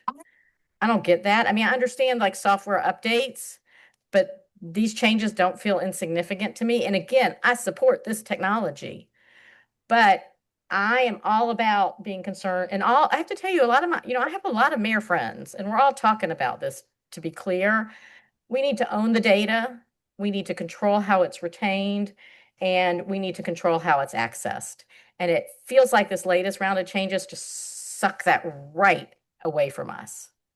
And if that would, I hear that y'all say it was just to correct some redundancy. I don't understand it. I expect that our attorneys are going to look into this, but we're your clients, we're the customers, and we don't need you to own our data. We're paying you. We should own our data, just like we would own on a BOLO, the picture that is sent, we send out that maybe becomes evidence in a case or not, because maybe there ends up being no case and we dispose of that file whenever their records retention allows them to dispose of it. I don't need you to own our data, and we need to address that. Yeah, I appreciate that, Mayor. Thank you. I've got multiple levels of homework here. Right. I'm taking home with me tonight, but one, so to clarify, you absolutely own your data, Mayor. I will make sure that your legal team connects with our legal team Right. to work out all these issues. That's one of my various pieces of homework. So I appreciate that, Mayor. Okay. And then when I was reading, I think I said that already, about the Mountain View case, they're saying that they discovered that they were supposed to opt out, that they opted in to share with everybody. It sounds like we want to share with a lot of people, but I just want to make sure that we know who we're sharing with. And I'm not questioning anyone's skill set. I'm questioning Flux because of the whole Ring camera thing. And so I think that we need to make sure that we control that too. And even if it means that we have to change, Eric, how we audit and all that. And then I have a few notes. Then I got more notes. Okay. I think that I'm going to recommend, even though we're not at those agenda items yet, that we step back and we have our technology people talk to their technology people and our attorneys, which is really critical to me, talk to your attorneys so we can understand what we signed, and how that's maybe evolved. So. And Mayor, Yeah. absolutely. Yeah, every contract, every renewal, we have to earn your business 100%. That's, we're happy to make sure that all the applicable folks from our team are connecting with you all. And just to respond to one of your previous comments too, it's not abnormal for cities to get policies in writing. So we encourage it. A lot of cities do that. Right. So that's my next. Not abnormal. Yeah. So Chief, everyone, I think we have to, on this transparency page, we have to have all these policies that we may have internally that we aren't sharing, or maybe they are already on our transparency page. Yeah, we're working on that, Mayor.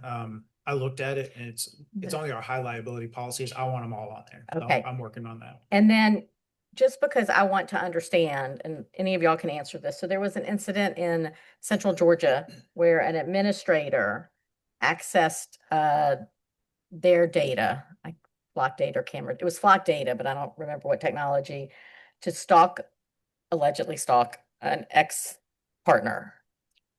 North Georgia, I believe. So might have been North Georgia. It was in Georgia somewhere. So I want to make sure that when we're talking about the what, so like when I access my bank account on my phone, it sends me a note. Do you want the magic number through your cell phone or through your email? It feels like to me, a common, not really technology person, that while we want to do it quickly, like if the officers in the back, like if they need to know something quickly, they should be able to punch in a number like we do for our bank account. There has to be some, again, I'm solving the problem, not supposed to solve the problem. We have to make sure that somebody dilly-daddling in our system doesn't look at stuff we don't want them to look at. And maybe we already have that policy. And not even a policy didn't save that situation. That was an individual that Right. was of high rank that made a poor choice and violated every one of their policies and committed a crime accessing GCIC and NCIC databases. Okay. So that was sorry. Go ahead. unfortunately, we do have policies in place that restrict how we Okay. use it, and we are upheld to enforce it. Okay. Yes, ma'am. All right. But there's a log or something that shows you. Absolutely. There's Okay. an audit log that shows us that is kept forever. That is not Right. deleted every 30 days. Okay. Thank you. Go ahead, Joe. Are those audits, you mentioned the audits we doing internally, do we have them done by external folks as well? We don't have any of our audits done by external folks at this point. The only audit that runs externally is the managed GCIC audit that comes in through GBI. Once we pull our personal audits, they come in and verify. And that's held true through the state, which we continue to do annually or every 2 years whenever they require. And again, this data that's being read through here, the true protected data in there is the GCIC, Georgia Crime Information Center Okay. data. All right. All right. Thank y'all. I think does anybody have any other questions? All right, we'll be back for these agenda items. Thank you, Mayor. Appreciate your Just a time minute. today, and No, council members. Thank you. All right, next up is consent, and I'm gonna let Tom take over the meeting for a minute.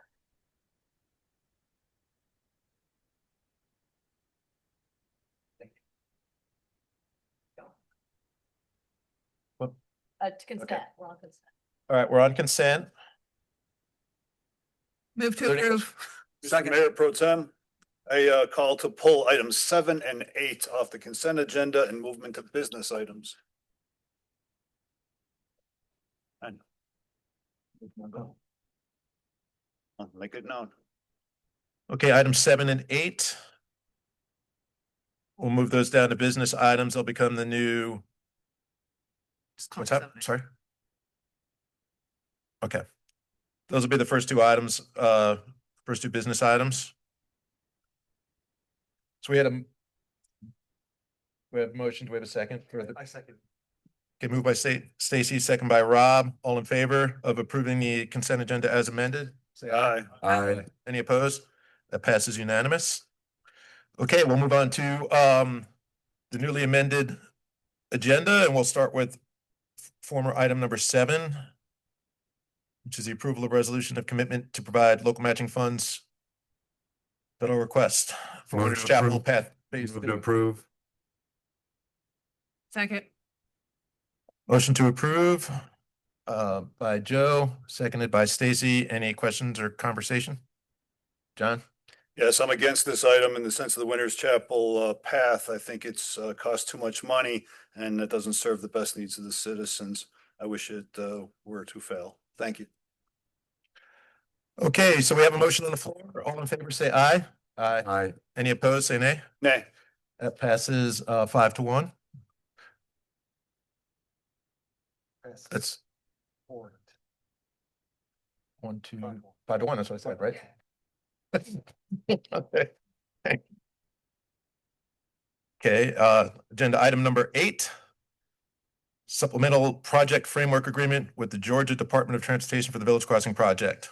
Move to approve. Second. It's moved by Joe, second by Rob. Any questions or discussion? John has, and then I have. John? Yes, sir. I'm against this project as well. I don't believe it serves the citizens well in the sense of any transportation improvements besides the 12-foot paths that I think are over costing too much and includes stormwater that we don't need. So I do have, did you have? Further comment. Like to clarify, correct my friend here, Councilman Hennigan, it's not 12-foot wide paths here. It's a 6 to 8 foot wide sidewalk. It's in the plan, and that's what's presented. And it is also a separate space of a 5-foot space for people that would be on bicycles. It's additional streetscapes, and we're adding additional traffic capacity of a left turn lane on the northbound turning left into Mount Chamblee Dunwoody. I think this is going to be a great enhancement of making our main street more walkable. I remember back when I wasn't on council when the big controversy was for the Dunwoody Village Parkway. I'm not sure how many people here lived there over 10 years ago, but we get about a 40% turnover of people every 10 years in Dunwoody. So we have people that probably weren't familiar of the huge controversy of go from 4 lanes to 2 on the Dunwoody Village Parkway. But now there's sidewalks and now there's trees growing. And of course, we want to plant the trees to have the shade that you may never walk under because it might not be here in your lifetime, but we plant the seed. So I see people walking on those sidewalks every day in Dunwoody Village now and using it just like it was nothing. And it was super contentious in circa 2012. I mean, people did not get elected or reelected, and it was a lot of contention. And I look at, do they like it? Does it appreciate it now? Does it look good in the community? I believe it does. So this project will be, years in the making, but I think it's going to be similar to what happened in Chamblee Dunwoody in the Georgetown area, and hopefully instill incent some more economic activity, create a nice sense of place, and make it more walkable for the village. Go ahead. So my question, and I think I know the answer to it, so I'm just going to ask you just to confirm. This is to accept federal funds, but it does not preclude us from making adjustments to the design based on public input. We have a meeting I know planned in March. So if we decide based on public feedback, we need to make some adjustments to the plan, that's not precluded by us approving this acceptance of the federal match right now, correct? Correct. Thank you. This is to accept federal money that will replace local money that we've already budgeted. Okay, Donnie. And I will just kind of add to what Joe said. This is a village crossing project, and I was recently at a meeting with a lot of the village business owners. They were talking about, you know, the holiday festival they're trying to put together, and one of the major concerns is getting people from the fresh market side of Shamley Dunwoody over safely over to the, we'll call it the Dunwoody Tavern side. And this project really works on that and making the village a whole and more pedestrian friendly. And I totally walked in late, but I understand there's a motion on the floor. But keying off what you said, I was recently at one of the national retailers that's in the village, and he recognized me and stopped me to ask me questions and tell me how much they think this will be a very positive change, and address some challenges they believe they have at that location in the village. All right. To call the question. All right. I call the question. All in favor? Any opposed? Nay. That passes 6-1, Sharon. All right, so now we are on 11. Thank you. Richard McLeod. Good evening, Mayor and Council. We recently received a letter. Wait 1 second, Sharon, this is a resolution. Do you have to read it? The caption before because it's a business item. Oh, your voice is gone. Does Jessica want to read it? She does. My voice is going as well. A resolution to reduce the 24-month time interval between successive rezoning applications for 6 months for 4891 Ashford Dunwoody Road. Good evening. We had received a letter from 4891 Ashford Dunwoody Road, the blood bank, asking to reduce from 24 months to 6 months. They were still working with other purchasers who may need to submit to rezone. So it's just a simple resolution for that. All right, this is an action item. Are there any questions? Go ahead. This is just a question for staff. Your thoughts on allowing an exception? Are we concerned about lots of requests for this kind of thing? Or are we concerned about demands on staff time? Are there any issues or concerns from your staff? It's not a issue with staff, and I think it's good because if we want the property to develop, let's not hold them up for 2 years. Let's give them 6 months. So, and you all still hear the case and everything. So, all right, I move to approve them. Moved by Rob, second by Catherine. I would just point out that we ought to look at that policy in our code rewrite. I think it makes sense to limit like some restriction of the same like exact thing coming back, but potentially just reverting to 6 months, which I think is the state rule for everything else. So any further discussion or questions? I call the question. All in favor, say aye. Joe's not here, so that's 6-0, Sharon. thank you. Thank you. Rachel, I don't think you have to read this one, Sharon.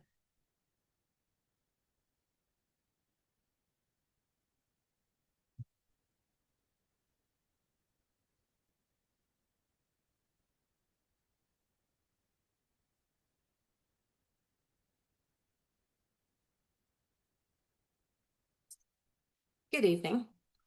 Here tonight to revisit our 7 athletic agreements. Just a quick overview. Each year, each association is asked to review the current terms. We work with each organization to try to come to an agreement between community need, Parks and Rec need, and what the organization would like to see. Brief history, some of these organizations have been with us for quite some time. Again, they're able to offer great programming that just really helps extend, cast our net wider, if you will, for our small Parks and Rec department. The 2 changes are no changes since the prior meeting. I did, per Council Lambert's request, add the times for the free play. I know there was a question around that. So I've added the time, so free play 7 a.m. to 9:30 p.m. on Saturday, 7 a.m. to 12 p.m. on Sundays. And then in addition, free play would also occur every Monday from 7 a.m. to 9:30 p.m. in June and July. And that's the only little tweak from the last time you saw this. Happy to answer any questions you may have. Go ahead, Rob. There was a proposal last time to change Dunwoody Senior Baseball's request to use the fields all the way through October to just specific weekends. Did we get any feedback from them at all or on that proposal? In comparison to last year, the May, June, July. Yeah, extension? I think I believe it was Stacy mentioned just giving them the weekend that they wanted for their tournament rather than the entire time period. Did we get any feedback from them on that proposed change? So the May through October 31st, and that conversation started with May through November. That won't work because it will conflict with MABL, who uses the fields on Sundays. So that's why we have the specific date of October 31st. But we can always go back and make some tweaks and get back to them. Yeah, I had just thought that there was another suggested change and I don't know. Right. Well, there's no motion at the moment. No, but I was just part of the discussion Right. last time, so I didn't know. Do you All right, thanks. suggest a change, somebody? Yeah, I'll make a motion to approve with the following changes, that it really reverts back to the 2025 agreement. For who? For Dunwoody Senior Baseball, to not exceed 400 games annually. They can have the tournaments in June through July, along with the weekend of Indigenous Peoples Weekend in October. And that the free play is on both fields as it was in 2025, not just Westfield, but both fields. And that is what was stated in the 2025 agreement. And Councilman Hennigan had a question about, is the same for West Union. They actually get fewer tournament hours, and they do have both fields available for free play in that same weekend. And the motion is to approve all the athletic agreements with the change for the Dunwoody Senior Baseball that I just spelled out. Oh, we need a second. There's a motion on the floor. Wait, we can't talk about it and it dies if there's no second. I'll second. Thank you. Okay. Now we can talk about it. Sorry, John. Sorry, Rachel, have we had conversations with Dunwoody Senior Baseball and what would their opinion be of this I did. modification? Would it be better to pull that one application out or that one out and have it discussed with Dunwoody Senior Baseball to be brought back? I did. I had conversations with them. Did you have a conversation with them too? No, not since this. I did. Okay. He agreed to 400 games or 400, whatever this 400 is. So Okay. I met with the president and so what I think happened last year, someone correct me if I'm wrong, is that I think we changed it to 400 last year, but it didn't get changed in the user agreement. Is that correct? No, they didn't sign the user Or agreement. they and didn't sign the user agreement, so they just did 500. Yes. Okay. Correct. So when I met with him, I believe he agreed with 400 hours. And the tournament really is just, I think, that one weekend. And so I think we're good. And if they have an objection, they can come see us. But I think I met with him and he was fine with the 400 games. I don't have my notes with me. I might actually have my notes with me, but I don't know. Well, it sounds like there's been communication and it sounds like he's good to go with it. So I just want to make sure Yes. that we're not making changes that's Right. adversarial to what they had And- intended. Right. I think right. I don't think we're not trying to be adversarial, but we have to maintain our property. Thank you. Okay. Are there any further discussion or questions? Seeing none, I call the question. All in favor of approving these user agreements, say aye. Point of order here, we're approving the amendment. Yep. First. Can she not amend it without? No, then there was no motion. Y'all didn't do this right. Stacy's motion was to approve all of them except the Dunwoody Senior Baseball with those exceptions. No, so I thought the motion was approve all the contracts and make these changes to Dunwoody Senior Baseballs. And I think that can be the motion. Right. That is the motion. Okay. Appreciate it. Thank you. I took a fall last night. I hit my head. We should not be doing this. All right. All in favor? Right. All in favor of this motion, say aye. Any opposed? Hearing none, this motion carries. Thank you unanimously. Joe, you want to just make the motion for the next one? Mayor, the next item is approval of Block OS 911 agreement. Chief Carlson. Okay. All right. Chief Carlson.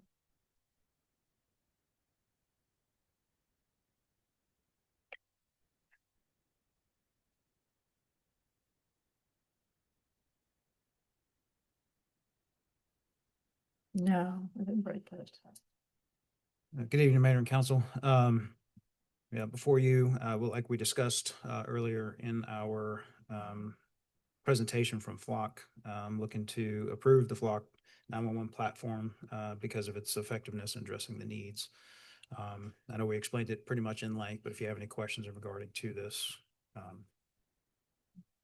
be happy to answer them. Anybody have any questions or discussion? How time sensitive is this contract?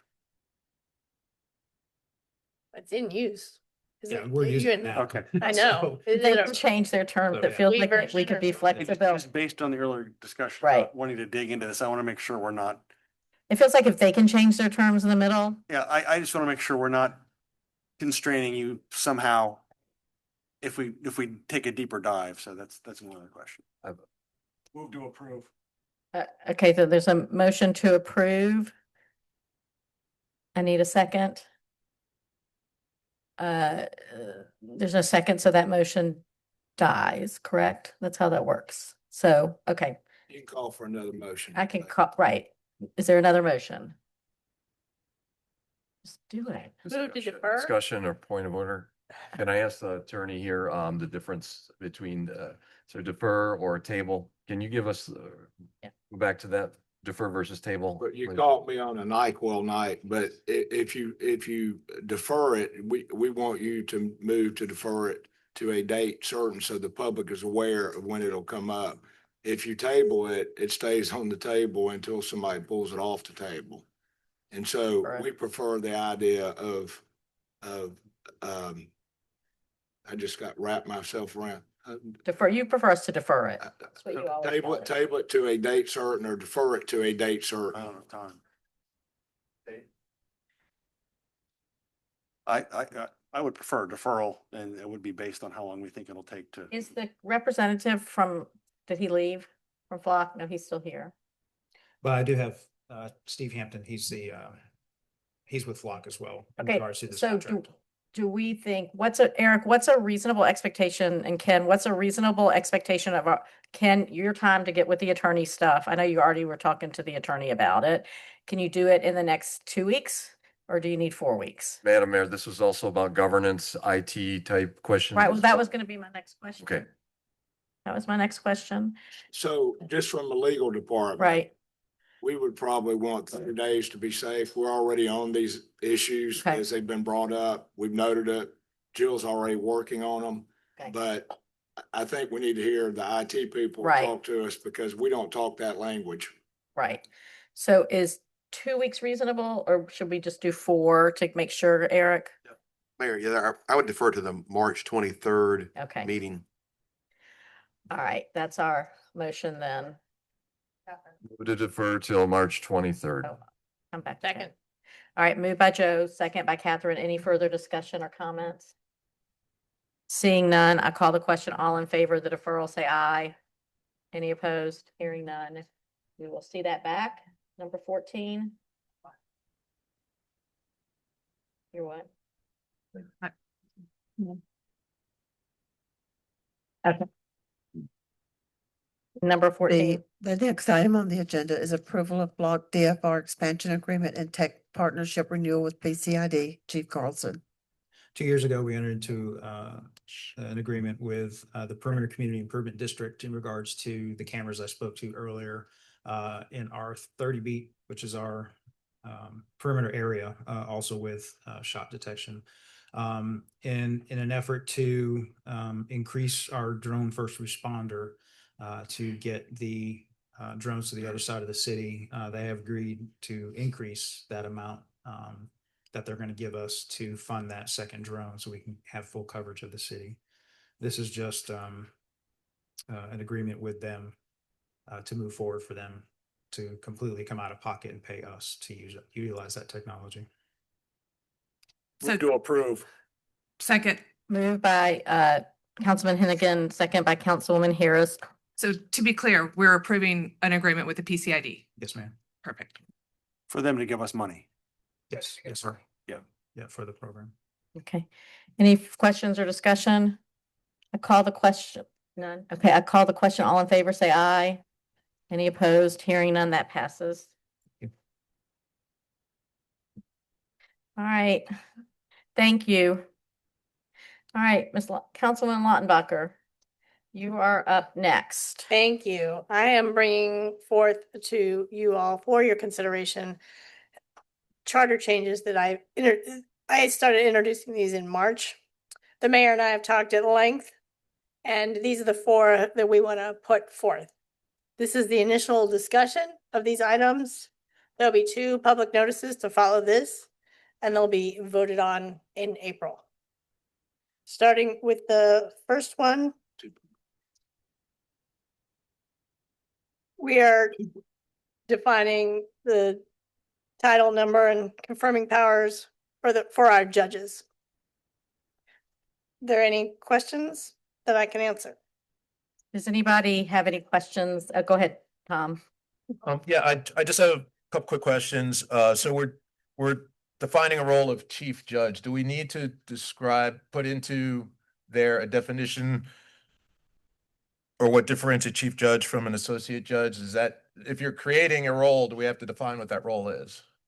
Well, we feel like we're really cleaning it up more than anything because you need a chief judge to be overseeing the court schedule, but the powers of the associate judge is the same as the chief judge when sitting. So they all have the same powers, and it's reconfirmed in this proposed amendment, which I worked on under direction. Okay, and I assume A and B they weren't on the resolution, so I presume that those are unchanged. Correct. Under this category, and I know we're also doing term limits. Is there a particular motivation for that, or is there a reason for? Does that create any problems by putting term limits on the judges? We've had a judge for the 18 years of our existence, same judge. I just feel that it is a good policy for turnover, just to change for change's sake. Nobody owns this court. And also, we've not followed the charter at all on what it said about judges. Just to point it out, it says, what did it say? We would have 1 or 2, what did it say, two, 1, and then like a substitute judge, and we have 7, 8. So somehow we lost the show on this one. Not that I think it matters that much, but I think we have, compared to our peer cities, we have a lot more judges, even though in some ways in many of these cases, we're a lot smaller. And so we just thought we would streamline the whole process. And if I can add, Tom, with respect to, I drafted all these obviously, but it wasn't my uniqueness that drafted it. With some direction I drafted it, but it applies prospectively after it goes into effect. So it's not a retroactive application. Y'all have when you appoint them to terms, they serve the terms, but after May 1st, I think is what the date is, they will be subject to term limits thereafter. So if people get reappointed, they start this, if this gets adopted, they start their new term limit. It's not going to affect somebody that's in the middle of a current term that hadn't expired yet until after a new term of May 1st. So, okay. Any more questions? All right. All right. The second item was pointed out by the Charter Commission in 2020, also by a citizen the very day that we were sworn in, and it was pointed out that this is an actual error. So this is a change to make it the swearing in the first Monday after a legal holiday. Go ahead, Joe. So I've got a question about the idea of being seated. When you read this the council shall meet, there's when the council should meet. And then there's a swearing in. There's two things in this amendment, in the charter here, intertwined. And when I look at other cities, you don't have to have a council meeting to be sworn in. And if you're not sworn in, what defines a quorum? If you haven't been sworn in, but you got to declare a meeting open and then you get sworn in. So I know the nuance. And in this our first meeting of this January, if you looked at our agenda, before we called the meeting, we swore people in. So the nuances of this is you go to Chambly, well, they have a little private reception and they get sworn in. And then a week later, they have a first meeting or something. So I get defining the first meeting. I understand that. Clarify that absolutely. But it says the meeting shall be called to ordered by the mayor-elect. And then the oath of, so what if we have three more people that haven't been sworn in yet? And do we have a quorum, I guess? Clerk calls the meeting to order. Yeah. So I think there's just a slight tweak and nuance of this because it's saying to call the meeting order first and then administer oath of office. And I just don't see the need to have that intertwined. Just thought what do y'all think? I think that this is set up to say that we are going to have public swearing in ceremonies. No earlier than or no later than The first Monday. working Monday in Right, January. and we've done that before, actually. I remember at least one swearing in where it was like January 2nd or 3rd or something, and all we did was swear in people, and then somebody spoke about they came into public comment about the fitness center, but I think that meeting was just swearing in. So. And Joe, this is my read on how it currently reads, okay? The city council shall meet on the first working day in January, immediately following each regular municipal election. The meeting shall be called to order by the mayor-elect, and the oath of office is the very first thing. So I wouldn't tinker with that. I'd just get past that holiday, which was the problem. The first Monday is usually a legal holiday. And so that's really what we're trying to affect. But if you have a public swearing in, the charter already says the mayor-elect can call the meeting to order to swear people in, and then you're seated. What I'd be careful about is trying to alter the terms of office. That's why I'm tinkering with this very, very carefully.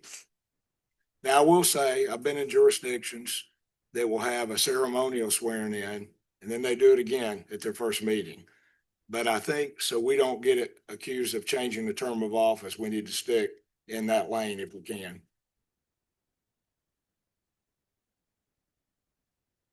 Okay, any more questions on that one? All right, then the next one is a cleanup of inconsistencies with constitutional law and general law in terms of special tax districts.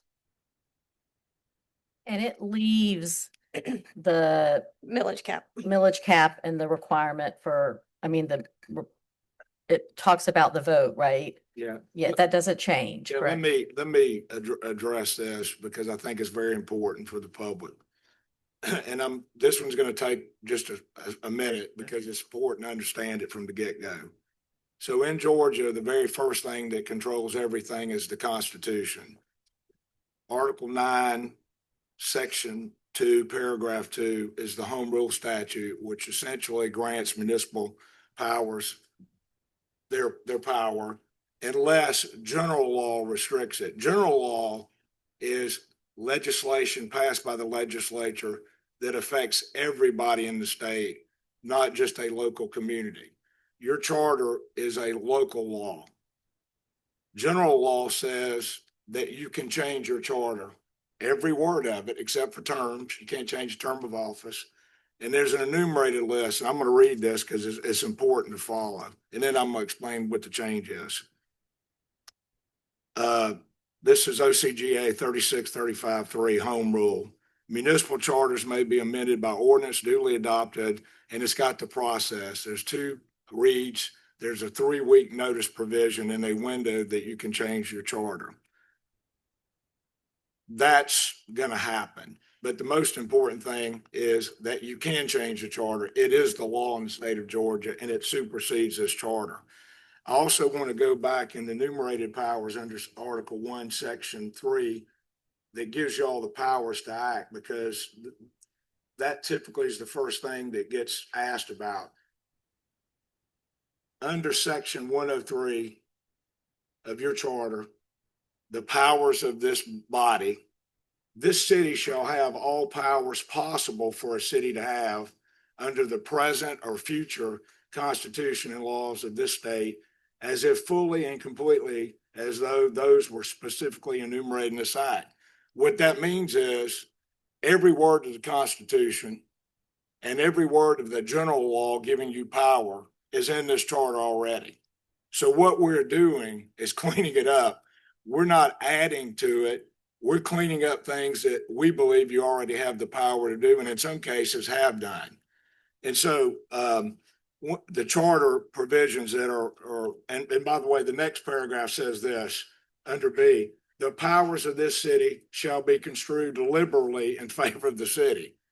And so the law has been a long time.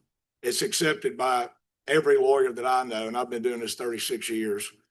You can amend your charter because the legislature doesn't want to have to deal with it. They pass that power on to you. What you can't do is in 3635(6). You can't change your charter to create an independent school district. You can't do that. There's 7 things you can't do. You can't change the form of your government. How many members? That takes legislation.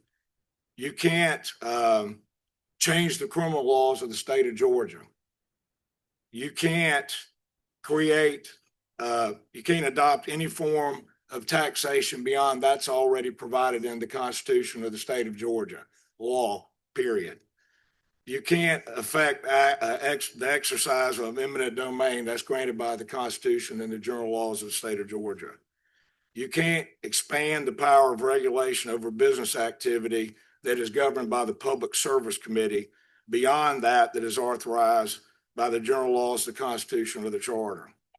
And you can't affect the jurisdiction of any court other than municipal. Well, you can't really affect the municipal court. You can affect the makeup of municipal court, but its jurisdiction is defined by law.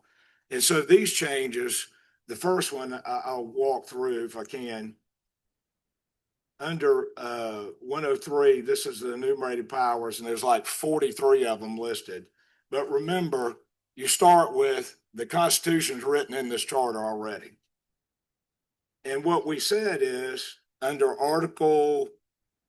special districts, Article 9, Section 2, Paragraph 6 of the Constitution grants y'all and all municipal powers the right to create special districts. Y'all have that in Section 43, special districts, to exercise all authority provided by Article 9, Section 2, Paragraph 6 of the Constitution of Georgia to create special districts for the provision of local government services within such districts and to collect fees, assessment, taxes within such district, blah, blah, blah, blah, blah, to pay wholly or partially the cost of providing such service therein, and it goes on. And so what we've said is the provision of 36 special assessments to levy and provide for the collection of special assessments cover the cost of any public improvement subject to referendum. That does not include Section 43. And all we're doing is pointing out that doesn't apply to Section 43. It's already in there. It's not something new I created. Under 37A, under taxes, you're not affecting the millage cap. You're not taking away the right of referendum. Even though you could, I'm going to say that you could, it may not be politically correct, but you have the legal power to do it. And I can tell you, they have done that in your neighboring city, Brookhaven. They rewrote the exact language to take out the cap and remove the referendum because they can. But you're not doing that. All you're pointing out in this is that that section does not apply to Section 43, which the Constitution grants you the power and it's already in your charter. And it does not apply to revenue, general obligation bonds. Why? Because you have to vote on general obligation bonds by referendum already under the laws of the state of Georgia. And lastly, your power of a contract includes the power to sign long-term leases with other governmental agencies. In Georgia, a government to government lease or contract can go up to 50 years. And sometimes those contracts are done. I'll give you a hypothetical.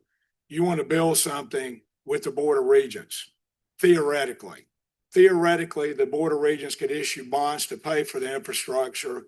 You lease it back, and then you get it at the end of the time that you pay for it. Those are already authorized by law, and you don't have to do anything but simply approve the contract.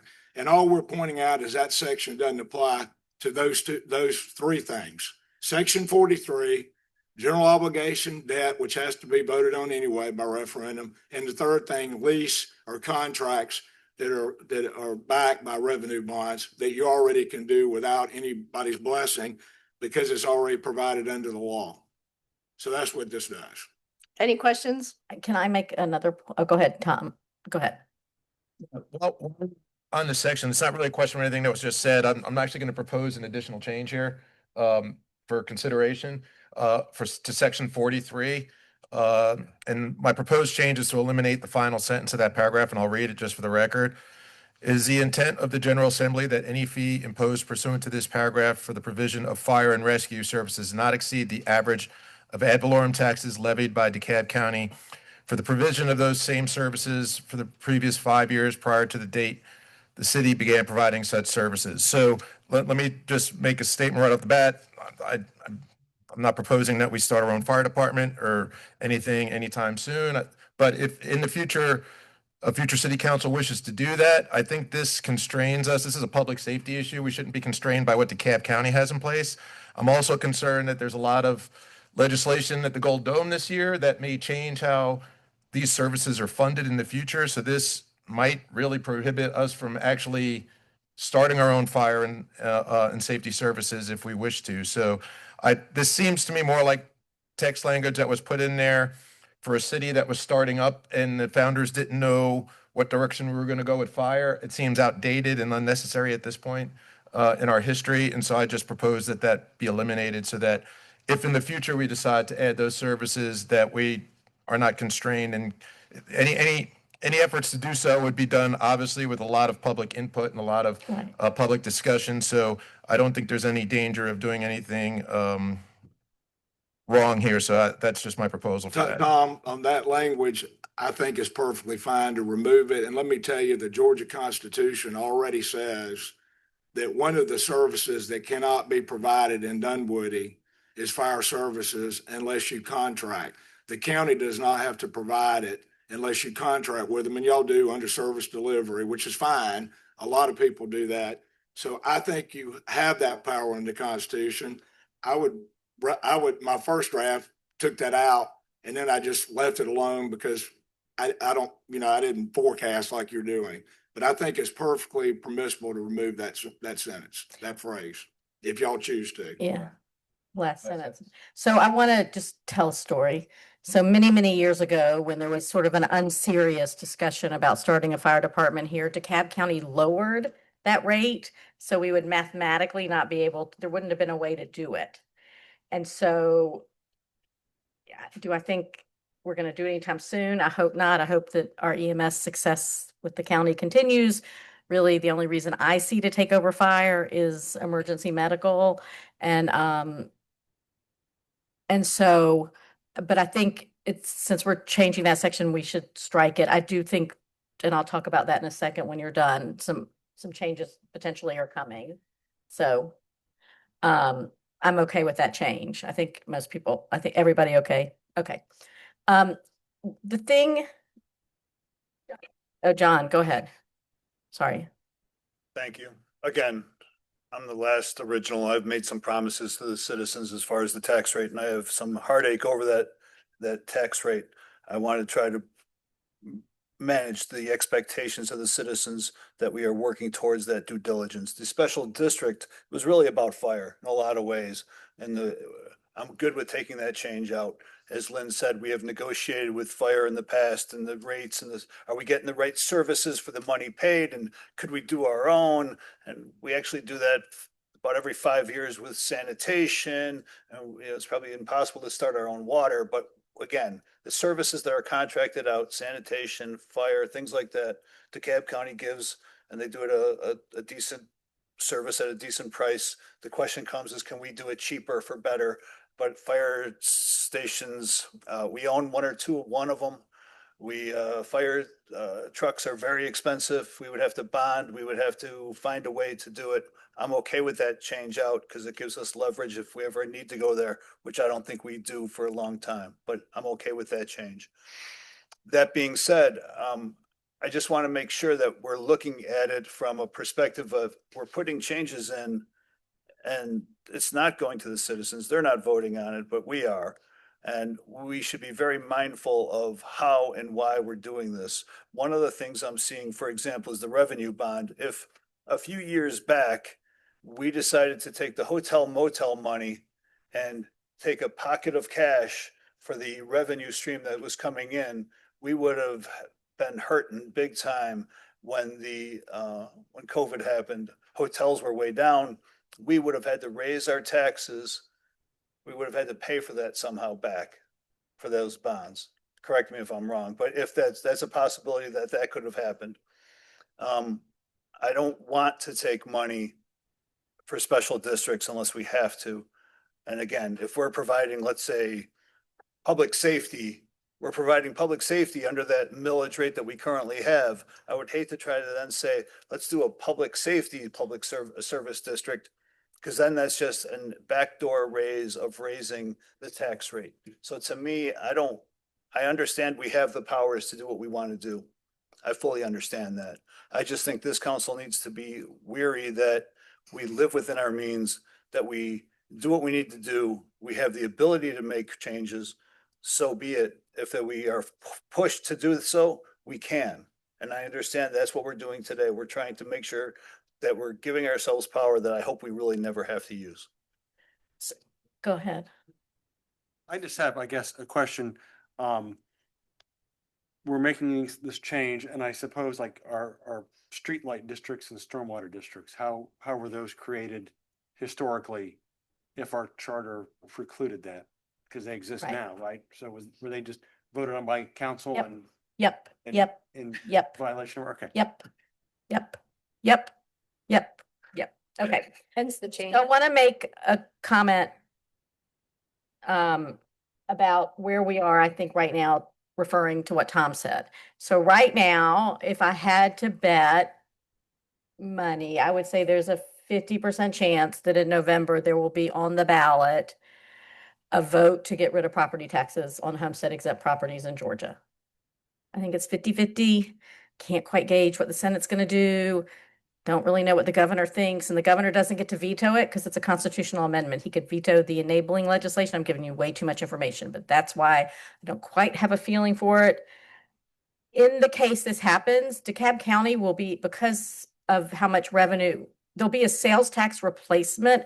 Your sales tax rates will not go up, although there is a little wiggle room on that. It will be your property tax, if you're a homestead exempt property, will be replaced by sales tax. And DeKalb County is one of 91 counties where we can fully cover the loss of revenue from homestead exempt property taxes with the way they're reconfiguring sales tax. I won't get into how they're doing that. School systems, I don't think the math. I don't think the math necessarily for cities, but I'm just telling you where we are. The legislation as of Friday, and has been pretty consistent. The way they expect us to fund the first 7 services that cities are allowed to fund, which is police, parks, fire, whatever, is through assessments. We have to smooth out our charter. This is an opportunity because we've been working on it and talking about it, but we have to smooth out our charter because it come January, or come November, really. So we know if this is on the ballot, it's going to pass, right? No one votes to tax themselves, so it's going to pass. And so even though for a lot of people, it might be a tax increase with sales tax, but whatever. And so we know it's going to pass. We have to be preparing. This will be the first of some changes we might have to make. The legislature might actually make changes for us. um, down the road if this all happens, but we don't have exactly the right language. It turns out that probably one of the other things that I think about a lot is that we can't ask our commercial properties to pay differently than our single family home neighborhoods in terms of fees in the current dynamic. We may need to figure out that one day. And so, and that will come to play if they get rid of property taxes on homestead exempt properties. So I like Tom's change. I'm sure Ken will make it. Okay, and if Ken will make it, then that is what Sharon will publicize. So Sharon, I'll make it tomorrow and send it to you. When is your first publication date? Thank you. When is it? When is it? When is it? He asked you when the date is. When's the The first? first, Publication date. Okay. Okay, no worries. I had it. it's after. In other words, you're not sending it in tonight. I can give Yeah. it to you tomorrow. Okay, good. Yeah. So it'll get published for 3 weeks, then there'll be 2 reads, and at the second read, y'all can vote. I would like to send the ads to the papers on Thursday by noon. I'll have it to you tomorrow. Thank you. And One thing, I also want to point out that, as Rob pointed out, that fees have been changed in the city since we became a city. Go ahead. Sorry, Catherine, go ahead. the last charter change that I'm recommending is also one that the Charter Commission recommended in 2020, which is to change the date at which the operating budget is shown to the council and the date at which it's adopted by the council. Richard Plato agreed to this. The later in the year that the budget is offered to the council, the better his date is for what he expects to be taxes will be paid next year. I see he's asleep, but there he is. He's nodding. He's nodding. Tom. Yeah, I just, I have a quick, statement and then another proposal for a minor tweak here. So our fiscal year is set by ordinance, not by the charter. And currently that's matches the calendar year, January through December. With some of the changes, proposed again by the legislature, it may be beneficial to change our fiscal year because of how collections come in with property tax and everything. So we may switch to a fiscal year from June to May instead of a calendar year. So I say all that because we have specific dates in here, and I'll just propose that we change from by no later than October 1st to by no later than the 10th month, and no later than December 1st to no later than the 12th month of the fiscal year. That way, if we should by ordinance change our fiscal year, we don't have to go back and readjust the charter. I defer to y'all on that.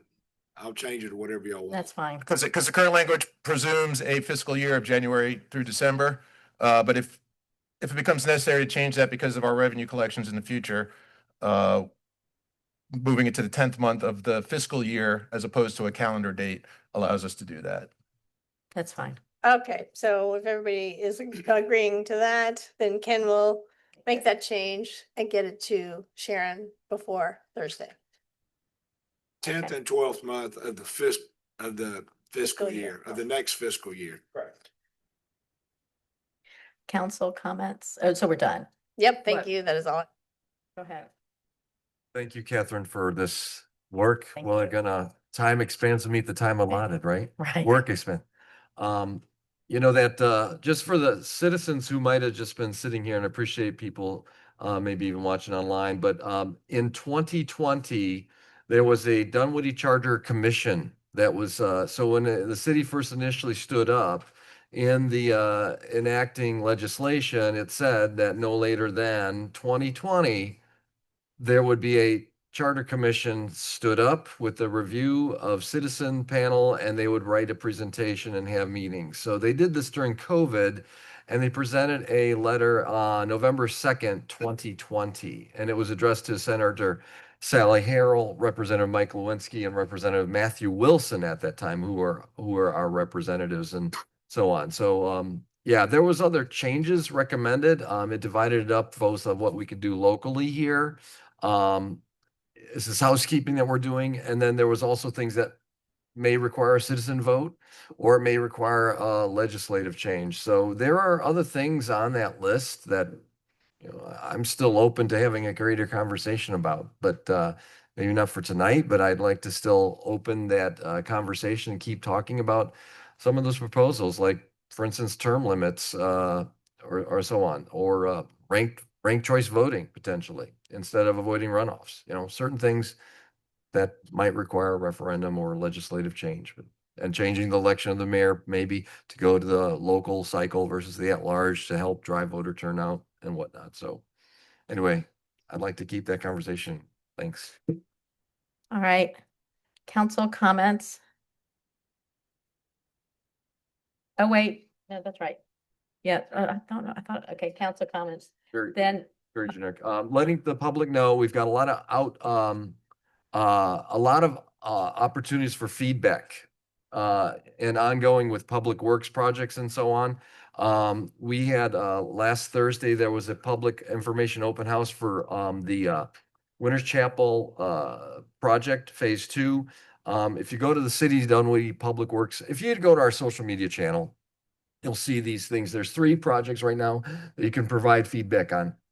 Number 1, Winters Chapel Path Phase 2.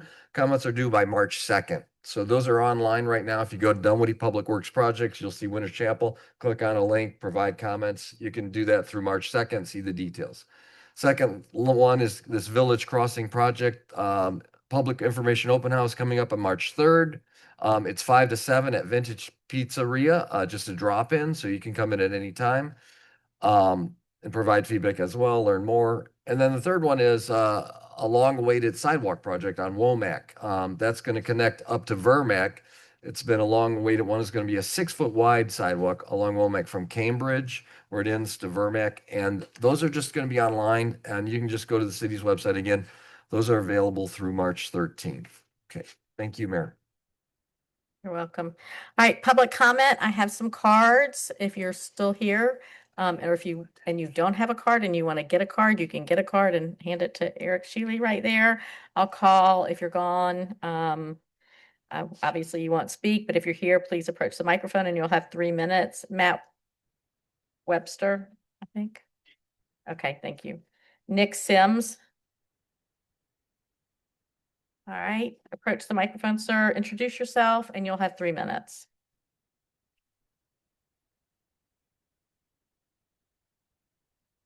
Thank y'all. I'm Nick Sims. Is the microphone on? Is a green light on? Yep, it's on. Sorry about Okay, that. Wasn't thank you. close enough. I'm Nick Sims. Thank y'all for letting me talk today. I wanted to, follow back up with what we heard from Flock. I appreciate y'all delaying the vote to take some more time to look into what they're talking about, especially with changing terms and conditions. I don't like the way that they mentioned earlier on that it was based on the terms and conditions that we agreed to into the contract, and they didn't actually specify that in the contract that we signed, it's really just online. They don't come forward with the information that they have. We have to find it and search for it, and then when you check them on it, they'll go, yes, of course. The terms and conditions actually do change based on our website, which they could have told you at the very beginning of the presentation. Speaking to shaping a safer future, which is their mission. If you look at the crime reports for Dunwoody, per capita over the last years, it's public on their police website. I'm sorry, I don't have a big paper. Violent crime really has just been rocking back and forth, and property crime is slightly lower. We're around 2009 levels. Sorry. I don't know. Sorry. Go ahead. But all that to say, I don't think it's having as big of an impact as they claim it is. I think that there are some points that we can point to where there's some cases where it helped. But it's not like crime has stopped because we rolled out the SWAT cameras, and it hasn't really drastically dropped. It's not cut by 50%. So just taking that into account, especially as we look into use and auditing of these platforms.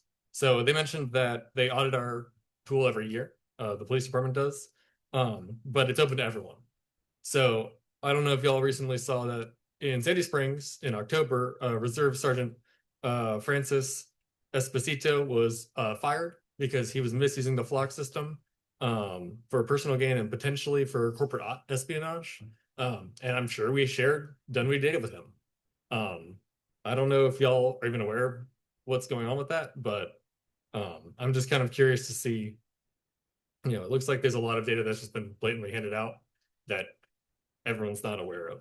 And I just want to make sure that it's not just the police auditing the police to say, we audited our data and it looks fine. Speaking to Have I Been Flock website, Dunwoody does show up there, even though we don't release it on public record.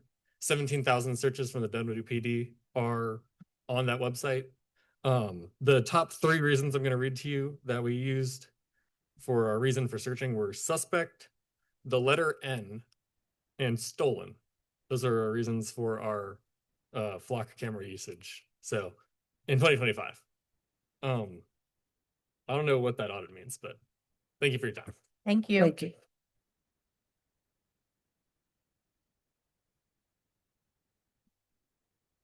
Tom Taylor, I think I saw him leave.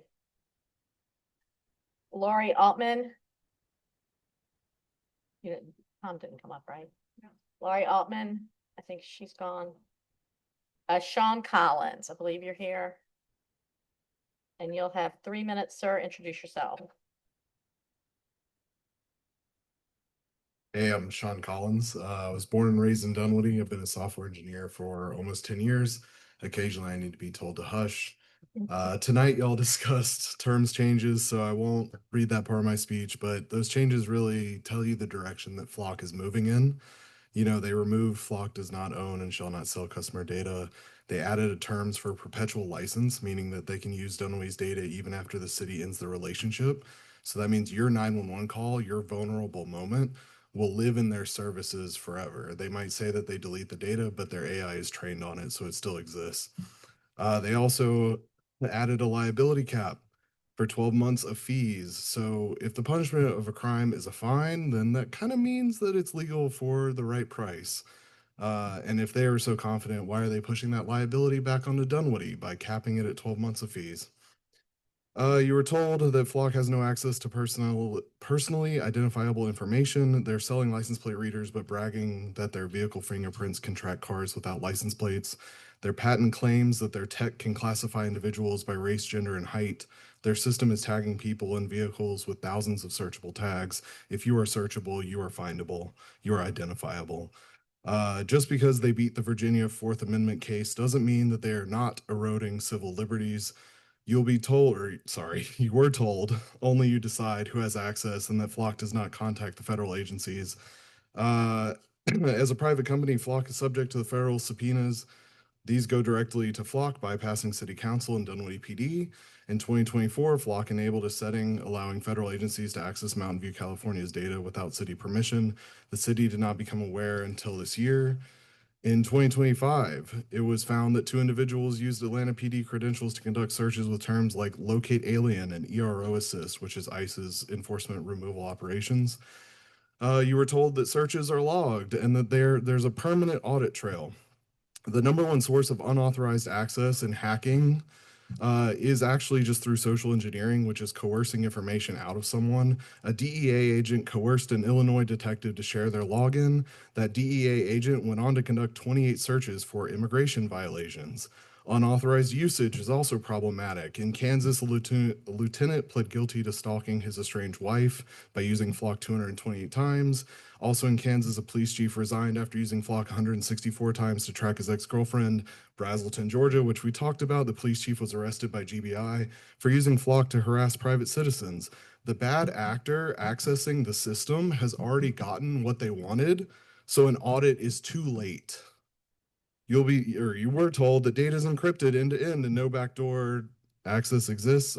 Flock cameras have been found running Android operating systems from 2017 with over 90 known security vulnerabilities. They have, yeah. Thank you. I've got to go. That's whatever. Yeah, thank you.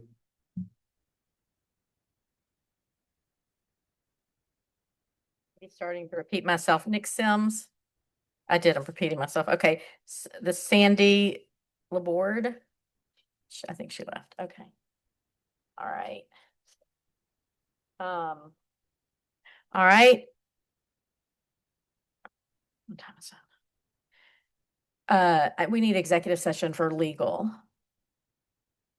Move Any- to, or yeah, Yeah, go ahead. move to, move, exit to executive session for purposes of legal. Thank you. Second.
Move to adjourn.